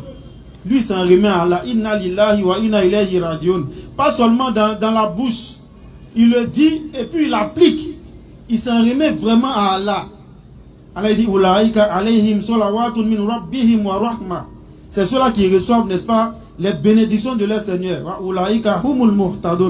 Et ceux-là, ils sont les bien guidés. Mais si lui, il avait été, n'est-ce pas, parmi les mal guidés, il avait franchi et puis les gens sont venus prier. Les gens sont venus faire au nom de Jésus. Ouais. Il fait comment maintenant? Et c'est une réalité. Il a eu enfant au nom de Jésus. Tu réussis ça, c'est quelque chose qui a. Qu'Allah nous stabilise. Vraiment, l'épreuve, c'est pas fait pour nous rabaisser, pas pour nous avilir. Mais l'épreuve est faite pour nous élever. On fait doigt pour moi, pas ici dans l'épreuve. On se fait doigt. L'effort que tu as fait pour venir ici, là, Allah n'a qu'à faire ton épreuve, n'a qu'à s'élever et se transformer en un bonheur pour toi. Le frère Kwadjo Olivier, c'est pas. Retiens là, c'est qu'Allah a mis sur toi, c'est ce que tu peux supporter. Non. Kwadjo Olivier. Ils ont entendu Kwadjo, ils sont contents. Salam alaikum. Il n'y a pas dit. Wa alaikum salam wa rahmatullah. Il y a 3 questions quoi. Ici là. Voilà. Est-ce qu'il y a un miracle au nom de Jésus? Comment? Il y a un miracle au nom de Jésus. Actuellement là? Je demande oui. Non, il n'y a pas de miracle au nom de Jésus. Aucun pasteur ne peut faire un miracle au nom de Jésus. Sinon, Institut des aveugles, on allait fermer. Hein? Est-ce qu'il a compris même? On allait fermer. Sinon le sur là, le côté cas grave là, maladie incurable là, ça n'allait pas exister. Quand ils organisent prophétique, on se met podium, il y a 100 000 personnes. Et puis les guérisons, ça dit les malades là viennent de chez eux-mêmes, ils envoient leurs malades. Non. Et puis eux-mêmes ils guérissent leurs malades. Demain tu ne vois plus le gars, il est quitté à Golita Fla quelque part là-bas. Il vient faire son miracle ici, il retourne dans ses business. Un jour si tu voyages quelque part, tu vas le croiser, mais c'est pas lui là, il dit il était Mourkouni. C'est faux. C'est leur propre malade. Sinon s'ils veulent vraiment guérir comme mon frère l'a dit là, il y a le département des maladies incurables. C'est-à-dire quand on dit maladie incurable chez les blancs, c'est-à-dire une maladie on ne peut pas guérir. Voilà. Si vous êtes censé être des guérisseurs, comme vous êtes dans des guérisons comme vous dites là, vous faites une délégation, vous descendez dans les cas là-bas. Maladie incurable, vous prenez tous les gars là, vous les guérissez. Là, là, nous, on croit qu'effectivement, vous êtes guéri. Il n'y a pas de guérison au nom de Jésus. Le nom de Jésus, là, ça ne peut rien guérir à l'aile, là. Ça ne peut rien guérir. On a vu ici, il y a une femme, la vidéo circulaire, tu as vu, on dit non, son bras est cassé, c'est petit comme ça. Oui. Donc, pasteur va commencer à dire, et puis, il a commencé à tirer le bras là, et puis le bras là a commencé à sortir. Il faut voir comment ça crie. Alléluia! La femme, elle a une malformation qui lui permet de faire rentrer son bras jusqu'à ici. Elle peut faire rentrer et puis elle peut faire sortir. Il n'y a pas son pasteur qui peut faire miracle. Sinon, j'ai mon cousin Chaka Namara. Chaka Namara. Ah, Chaka. J'ai mon cousin Chaka Namara. Nika Chaka saigné. Parce qu'on confond, j'ai eu un accident, mon pied est déplacé. C'est pas ça, hein? Namra de chez Namra. Vrai handicapé. C'est-à-dire le pied est atrophié. Le fil là même est plus grand que son pied. Chaka est là. Donc s'il y a un pasteur, je lance l'annonce. S'il y a un pasteur capable de faire courir Chaka pour qu'il devienne un Didier Drogba, alhamdulillah, nous on l'attend. Il n'y a aucun miracle au nom de Jésus. Mais qui fait le miracle? Deuxième question. Non, attends, qui fait le miracle? C'est pas encore fini. Qui est en dessous? On va prendre Matthieu, chapitre 7, à partir du verset 21. On va qui fait le miracle? Matthieu 7, le verset 21. Calez mon verset. Allons-y. Ceux qui me disent, Seigneur, Seigneur, n'entrons pas tous dans le royaume des cieux. Jésus dit, ceux qui l'appellent Seigneur, Seigneur, ce n'est pas tous qui vont aller au paradis. Mais celui-là seul qui fait la volonté de mon Père qui est dans les cieux. Celui-là seul qui fait la volonté de mon Père qui est dans les cieux. Plusieurs me diront ce jour-là. Il dit le jour de la résurrection devant Allah. Seigneur, Seigneur. Beaucoup vont dire Seigneur, Seigneur. N'avons-nous pas prophétisé par ton nom? Ah, que moi j'étais pasteur Norbert. J'ai fait prophétie en ton nom, Jésus. N'avons-nous pas chassé des démons par ton nom? Moi j'étais pasteur Guédé. J'ai chassé des témoins au nom de Jésus. Et n'avons-nous pas fait beaucoup de miracles par ton nom? Pasteur Sanogo. Tout le monde est Sanogo, hein. J'ai un cousin qui est pasteur qui s'appelle Sanogo. Donc moi je suis pasteur Sanogo. Mais j'ai fait des miracles en ton nom, Jésus. Regarde ce que Jésus dit. Alors, non. Je leur dirai ouvertement. Je leur dirai ouvertement. Je ne vous ai jamais connu. Jésus dit, miracle, prophétie, qu'est-ce que tu as fait là? Je ne suis pas témoin. Je ne vous ai jamais connu. Bon, alors bro, quand il fait le miracle, puis le moment commence à abolir, qui est en train de faire? Si Jésus dit, lui, il ne se reconnaît pas dedans. Ah! Qui est l'auteur? Question, hein? L'auteur en réalité, c'est le même qui est dans Jean 8, à partir du verset 40. C'est lui qui est l'auteur des miracles. Parce qu'ils font le miracle au nom du sang de Jésus. C'est ça?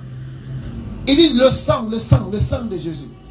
Mais qui est le propriétaire de ce sang-là, selon la Bible?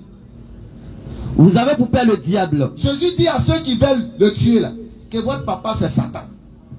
Et vous voulez accomplir les désirs de votre père. Vous voulez accomplir les désirs de votre père. Il a été meurtrier dès le commencement. Mais quel est le désir de Satan que ses enfants veulent accomplir si Jésus? Mais maintenant, vous cherchez à me faire mourir. Donc quel est le désir de Satan que ses enfants veulent accomplir si Jésus? Vous avez coupé le diable. Le faire mourir.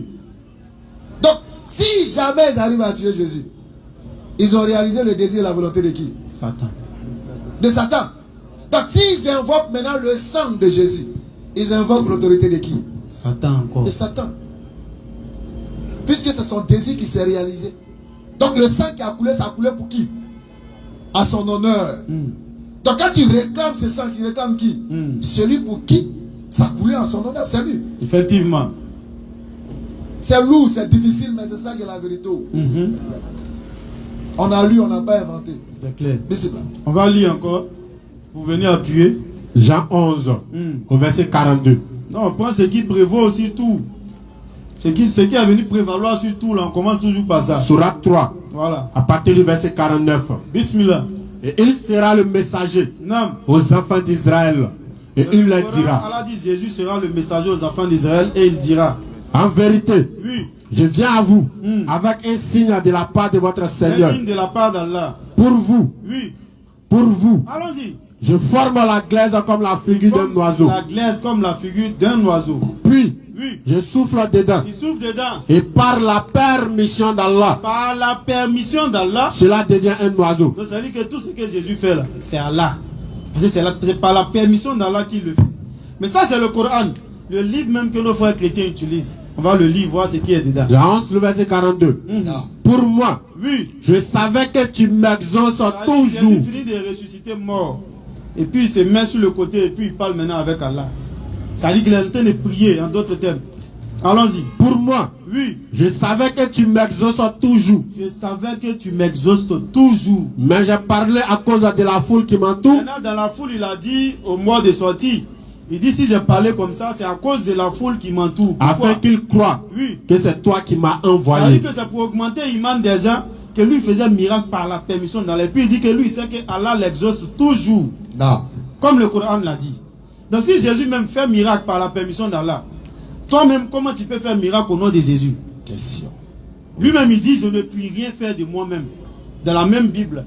Tout ce qu'il fait là, c'est par la permission d'Allah. Donc si toi tu dois faire quelque chose, ça doit être par la permission de ce même Dieu que Jésus-Christ invoquait. C'est clair. Pas au nom de Jésus-Christ. Parce que lui-même il montre son incapacité à faire des choses et il donne toute la capacité à Allah.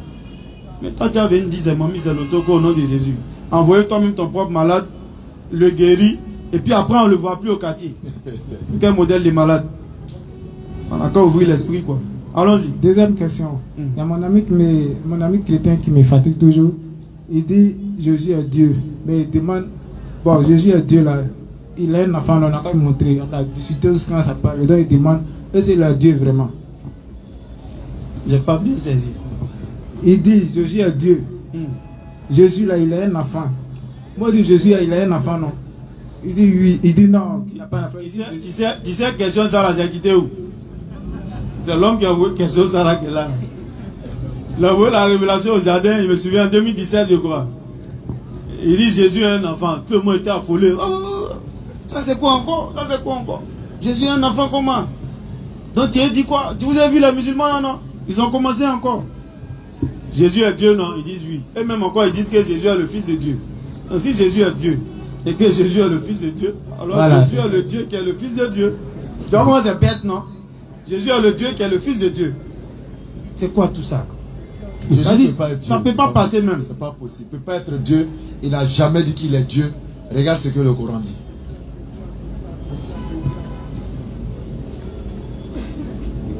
Surat 5, le verset 116. Rappelle-le le moment où Allah dira: ô Jésus, fils de Marie, est-ce toi qui as dit aux gens? Regarde, Allah, en fait, le Coran anticipe, prépare le passé, le futur, le présent. Oh Jésus, est-ce que c'est toi qui as dit aux gens?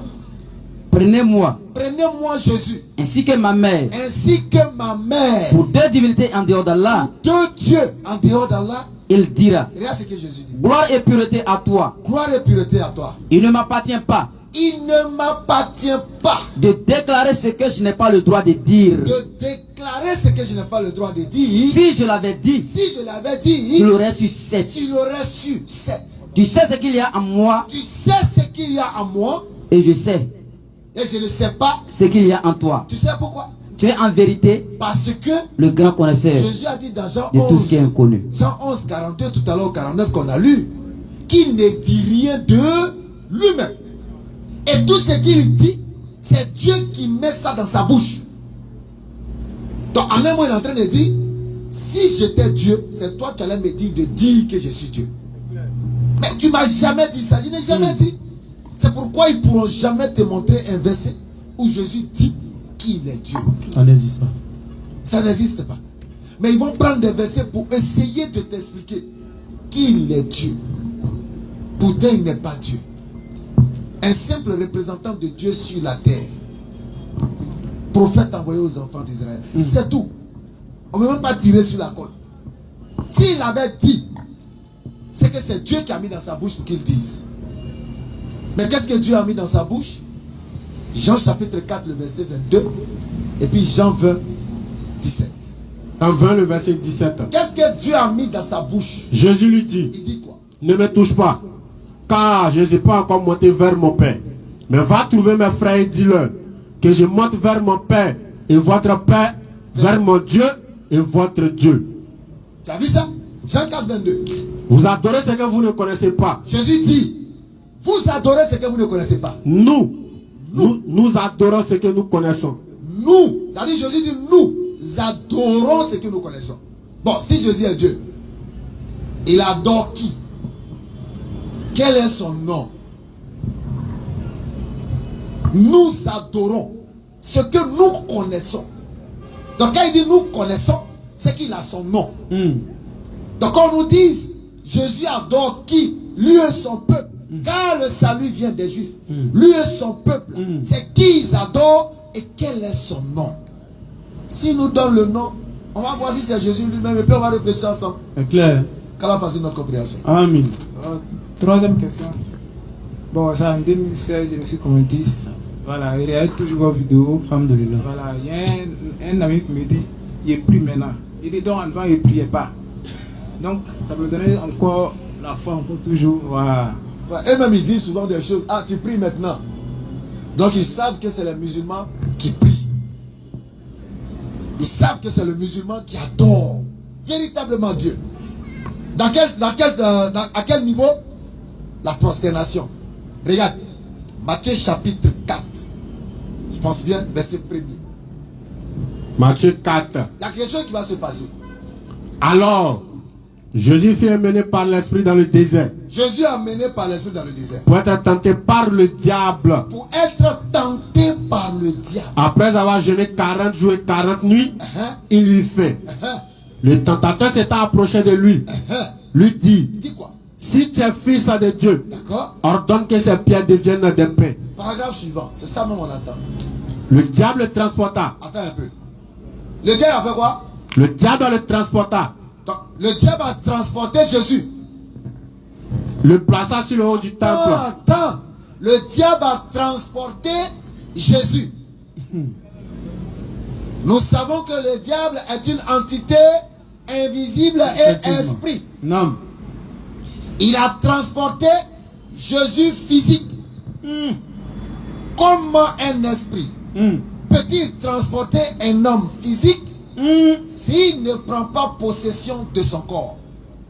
Question intelligente. Hein? Quand on dit quand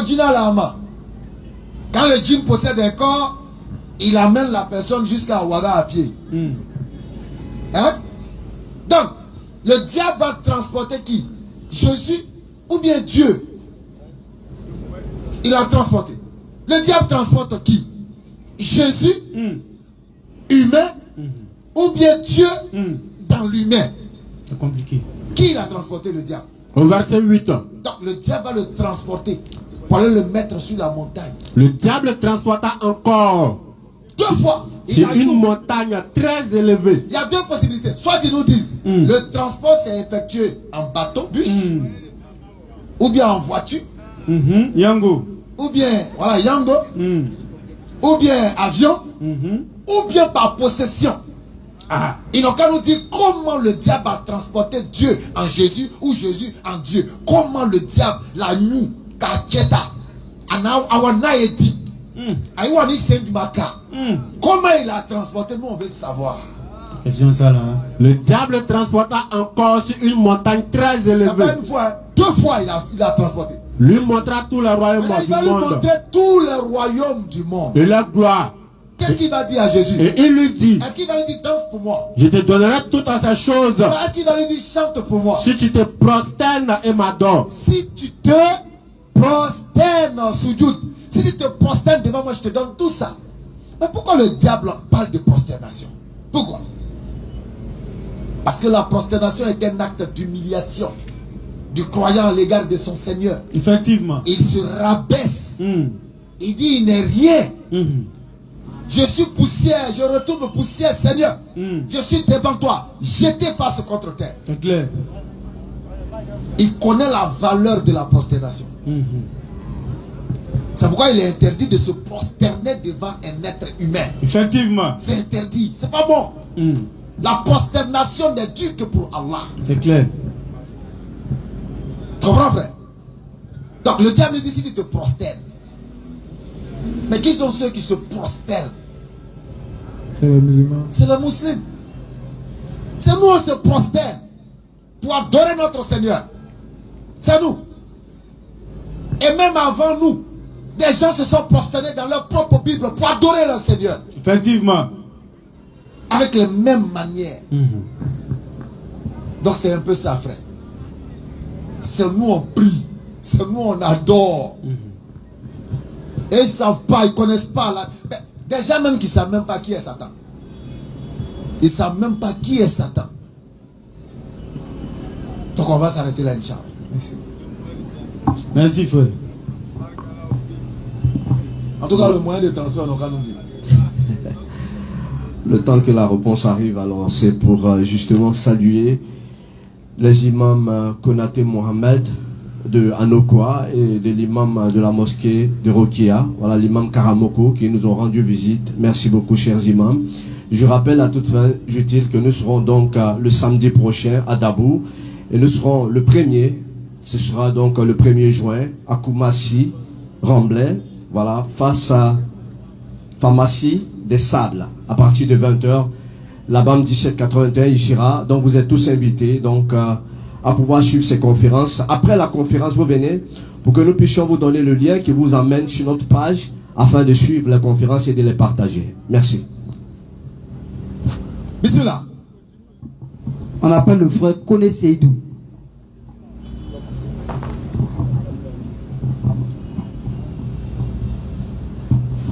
Assalamu alaikum wa rahmatullahi ta'ala wa barakatuh. Wa alaikum salam wa rahmatullahi wa barakatuh. Vous savez qui sont flancs les bénéfices.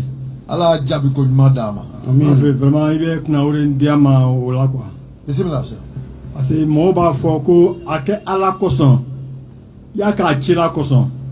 Ba ga mi mo la ko te kuma bo. Mi e vérité ba ka o lo. Katla ola. Ya ko ta mo do so ko kutubu. O koro e mule. Je veux savoir. Ah, salam alaikum. Koutoubou là. En tout cas, Koutoub, c'est le plus réel. Djamou, c'est Djamou de Kitab. On a amené Koutoub. C'est-à-dire que Kitab, Tchama, le Koutoubou. Bon, à part ça là, vraiment. Koutoubou, Koutoub, on nous fera pas mettre mais vraiment. Je ne sais pas c'est quoi. Le doyen nous a expliqué que quand on dit Pati Sankana. Pati Sankana, il nous a expliqué, c'est un doyen pasteur converti à l'islam. Il a dit que ça veut dire partie sanglante. C'était des propos que les gens utilisaient pendant la guerre. Pour dire partie sanglante. En d'autres parties, c'est chaud. Donc nous on a transformé faire partie Sankana. Peut-être que c'est le même groupe que de Koutoubou. C'est le même groupe là. Ça dit c'est des mots comme ça. Que la dernière fois au quartier, je suis venu trouver un débat de tout bismillah. Ça c'est quoi? Ils sont en train de faire débat sur tout bismillah. Ça veut dire quoi, ça veut pas dire quoi. Ils sont en train de se chamailler dessus. Moi je dis bon, si vous ne savez pas ce que ça veut dire, évitez de prononcer, c'est tout. Voilà, donc franchement, dans ça là, moi je ne sais pas ce que ça veut dire. Maintenant, l'autre question, parlant de Ake Alan Kela Koson. Allah, l'être suprême, Mohammed son messager. Et nous savons tous l'amour que Allah il a pour son noble messager. C'est une manière de te dire vraiment, il faut avoir beaucoup de miséricorde. Voilà, Hinena Allah Nkila Koson. Un peu comme si on associait ça à la kalma tu shahada, la ilaha illallah Muhammad Rasulullah. Donc, on utilise Muhammad et on dit Allah, pour voir ton degré d'amour pour Allah et son messager, fais ça pour moi, pardonne-moi pour cette cause. Voilà ce que nous on peut dire sur ça. Nos cheikhs sont là, les chouyouk sont là. Abdelaziz Bamba est là, on peut passer le micro pour qu'il puisse doser encore l'enseignement, Inch'Allah. Passe le micro à Abdelaziz Bamba, ou bien l'imam même. L'imam est là, Al-Hussein est là, tous ceux-là sont là. L'imam était en train de m'expliquer un peu. Alhamdulillah. Le Koutoub c'est différent de le livre. Non, j'ai dit ça comme ça. Donc l'imam. J'ai dit ça comme ça. Non, tu sais, voilà, c'est juste pour dire, tu sais, quand on dit Koutoubou, Abel alors. C'est quelqu'un d'autre, c'est quelqu'un. Voilà, j'ai dit ça comme ça. Bismillah imam. Assalamu alaikum wa rahmatullahi wa barakatuh. Wa alaikum salam wa rahmatullahi wa barakatuh. Puisque je maîtrise pas bien le français, voilà, bon. Vous prenez ça comme ça, je parle en djoula. Non, allons-y. Alhamdulillah. Le nom Koutoubou, ça s'écrit avec A, et puis To, et puis Bao. Voilà, ça n'a rien à voir avec l'autre Kef, ce que les enfants disent Ke. Et puis Ta et puis Bao. Bon, l'autre là, ça c'est le livre. L'autre là, quand on dit Kutubu, c'est le nom de Cheikh Abdelkader Jailani. C'est ce que je lui disais. On appelle ça Batinia. Bon, malheureusement, il faut français là, tu vois, maintenant. Je vais traduire. Voilà, ni comme Batinu, ça dit domaine de les atégbek en suffit ya tarasera le boy. Bon, suffit de tarasera fembe bek en fembe kolombaya no ni Batinu ni kobla kenekan au Tibet. Donc voilà pourquoi même en cité de question pour ni nyonche wakati be au son quoi. Donc en un mot, bon, collé à tseka, je trouve que à la route, voilà. Voilà, maintenant, en principe, c'est comme les problèmes qui seront. Nico Gaussou. Tu vois, non? C'est Gaussou qui est Kutubu là. Oui, oui. C'est le nom de Gaussou qui est Kutubu. C'est même le nom de Cheikh Abdelkader Jailani. Donc, quand il dit Kutubu, effectivement, Allah va sauver. Tu vois, non? Qui est Cheikh Gaussou là? Donnez Gaussou. Un exemple. Non. Raoussou. Ah, ok. Comme j'ai entendu si tu dis Kutubu, Allah va te sauver, c'est ça? Le prophète est Gaussou. Cheikh Abdelkader aussi est Gaussou. Maintenant, quand on dit Kutubu, bon, quand on dit ça dit placer où les. Voilà, donc, ça dit, il y a domaine trop quoi. Voilà, suffit, il y a domaine dans un mot. Voilà, donc on a mis sur là, bah, on là, quoi. Voilà, donc, hein? Voilà, donc en un mot, voilà, il va tuer quoi. Ni à éliminer c'est féminin, il va tuer à qui ni à éliminer tiens. Parce que c'est comme Nico Kutubu, c'est dit Kutubu ne vient ni takaboui. Au lieu qu'il va faire Kutubu, Allah, ni qu'Allah ou les dents, Allah vient ni takaboui. Voilà, en un mot, comment bana. C'est clair. Donc, Anya Kutubu toi. Voilà. Voilà, Kutubu te fontaye. Voilà, parce que ça tire un peu même vers Kutuku. Kutuku. Ce qui est important en islam, c'est de délaisser ce dont on n'a pas de connaissance. C'est tout. Ce qui vient, que tu ne sais pas où c'est quitté, il faut le laisser, c'est mieux. C'est mieux pour toi. Voilà. Et puis, en fait, il y a la Nakira. C'est ce sur quoi même il faut parler, c'est Nala Nakira Sona. Ça, c'est un langage que surtout nos peuples, on aime beaucoup prononcer. Nala Sona, c'est suffisant. C'est suffisant, ouais. Et quand il faut Nala Nakira Sona, le prophète n'a pas de décision. On l'a dit. Dans Vous ne pourrez vouloir que si Allah il veut. On n'a pas dit Allah est son messager. Non. Il dit si Allah il veut. Donc c'est une parole qui n'est pas bonne. Comment le Sabatinte quand faut Nala Nakira Sona. Allah Nakira Koso. Ça on peut dire par amour pour le prophète. Il faut ça on peut accepter. Mais dit ça, c'est vrai, si Allah et son prophète le veulent, c'est si Allah le veut. Et c'est ce qui est coranique, comme je l'ai dit, Surat 81 au dernier verset. Vous ne pourrez vouloir que si Allah il veut, le Seigneur de l'univers. Donc ça aussi, c'est pas la question, mais tu fais bien de préciser. C'est important de préciser. Parce que le prophète n'a aucune part dans le destin. C'est clair. Et d'ailleurs, Allah l'a mentionné dans le Coran en disant, tu ne peux pas changer. C'est clair. Tu ne peux pas amener quelqu'un de ton propre gré à l'islam. Donc, quand Allah n'a pas koso, c'était Tchelaye, c'est bébé Allah. Voilà, Allah a fait un peu de Laisse alika hudahum. Walakin Allah yahdi man yasha. Tu ne peux pas les guider, c'est Allah qui guide qui il veut. Non. Allah c'est. On va passer le micro au frère Siri. Salam alaikum. Wa alaikum salam, cher. Le centre. Ok. Il y a un pasteur qui fait de l'interreligieux aussi comme vous. D'accord. Donc, bon, j'ai pas suivi le direct TikTok. Ben, on m'a fait, comme on appelle ça, le compte rendu. Maintenant, il y a une fille qui faisait un débat avec eux. Maintenant, pour piéger la fille, bon, puisqu'elle n'avait pas la connaissance pour répondre, donc ils ont pris la sourate 19. Surat 19, verset 72. Ils disent, à 72. ok, bon, je prends 72. Ils disent que il n'y a personne parmi vous qui ne passera pas par l'enfer, car il s'agit là pour ton Seigneur d'une sentence irrévocable. Ensuite, nous délivrerons ceux qui étaient pieux et nous y laisserons les injustes agenouillés. Donc, j'aimerais que vous m'éclaircissiez sur cette verset. On a parlé de ça tellement. D'accord, ça. On n'a qu'à accepter ça. On dit passera. Quoi maintenant, Timi? Bon, on passe là, on va où? Vous coupez coup même. Là, après, Moaz va développer. Parce qu'on a tellement répété ça. Passera pas. Pour aller où? Quelle est la destination finale du moment où on passe? Ça, c'est un. Et on n'a pas dit dans. Ne passera pas dans l'enfer, mais pas. Tu comprends? Le pas, c'est pour rallier un autre lieu.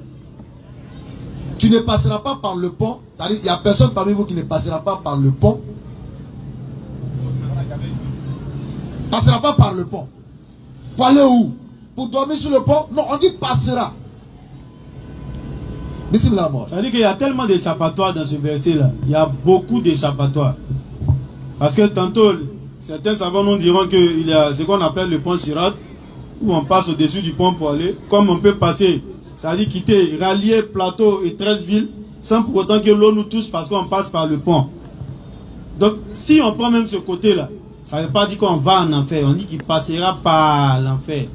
Mais pas en enfer. Comme je pourrais dire, pour rallier Plateau et 13 villes, tu passes par l'eau. Mais est-ce que tu passes dans l'eau? Non, parce que tu passes sur le pont. L'eau même ne te touche même pas. Qui va dire qu'il est d'abord passé sur le pont de Gaulle et puis l'eau l'a touché? C'est pas possible. Ça, c'est un élément. Maintenant, allons même dans le verset, comme on a pour habitude de le faire. Ça veut dire que voilà la chose qui va faire, qui va leur clouer le bec. Tu prends le verset, tu commences au verset 66. Et l'homme dit, une fois mort, me sortira-t-on vivant? On dit, l'homme dit, une fois mort, me sortira-t-on vivant? Ici, il y a le doute de quoi? La résurrection. Alors que parmi les piliers de la foi, il y a quoi?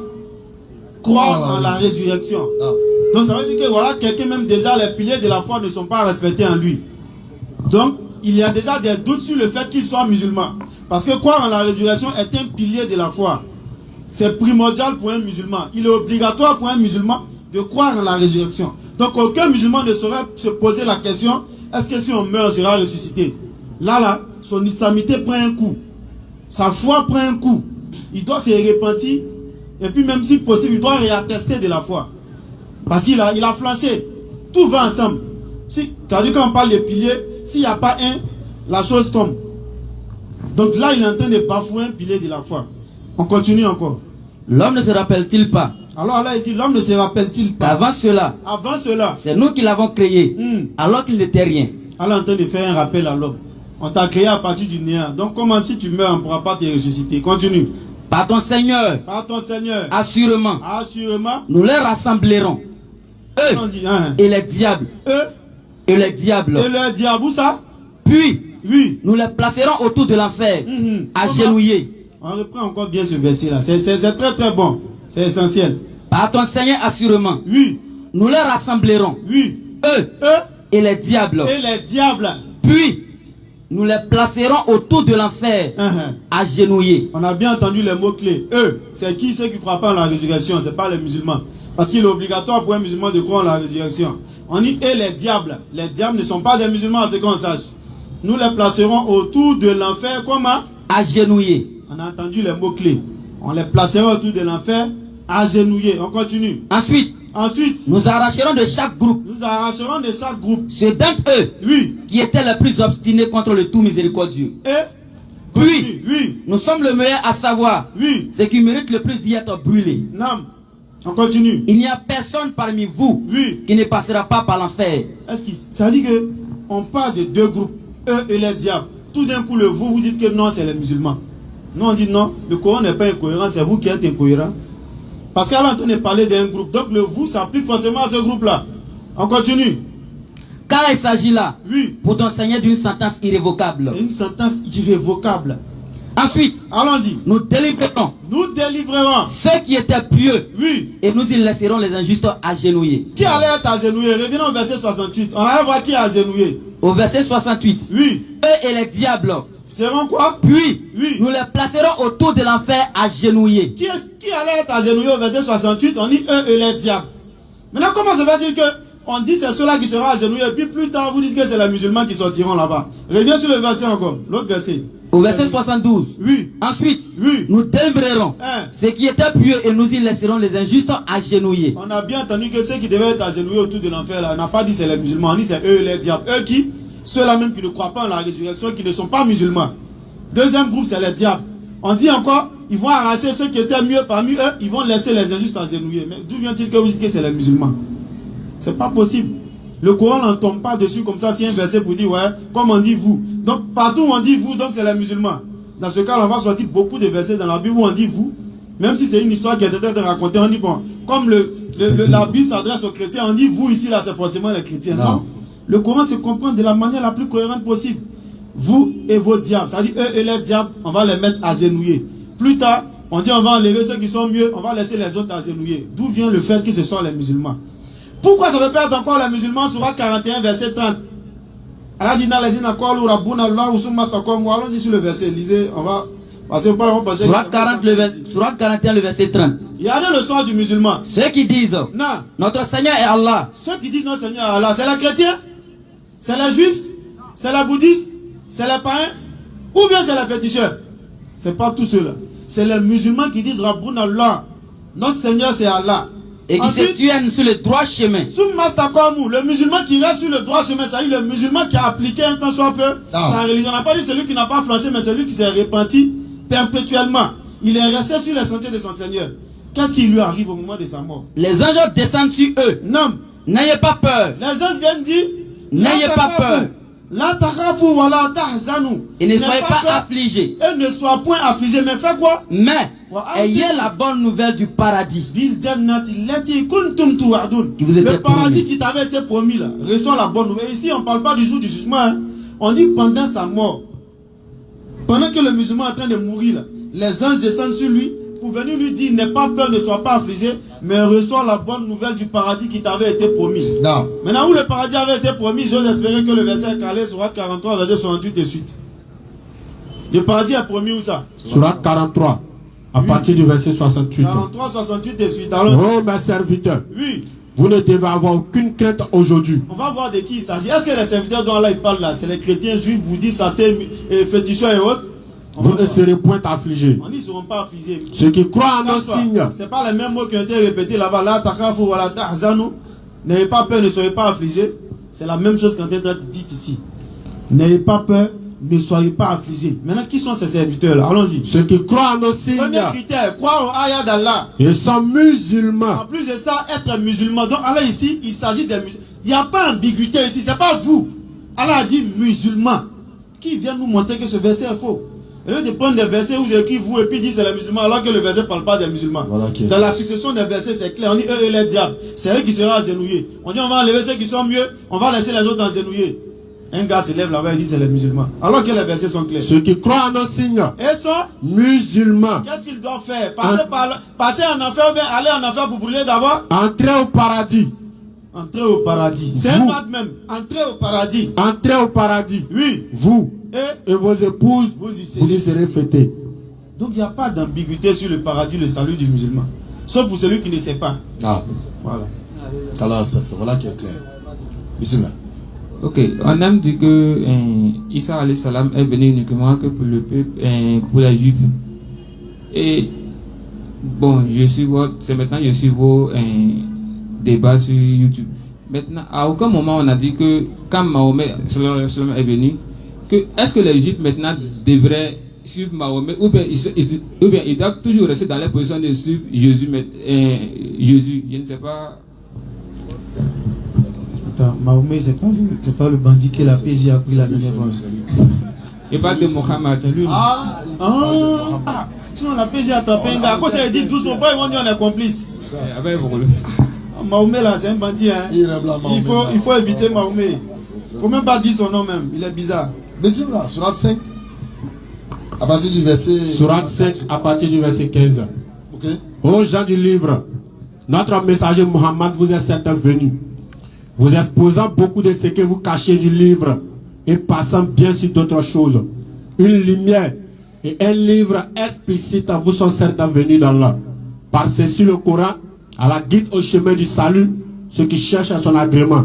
Et il les fait sortir des ténèbres à la lumière par sa grâce. En attendant, prenez Sourate 5, verset, l'enseignement qu'on a fait là.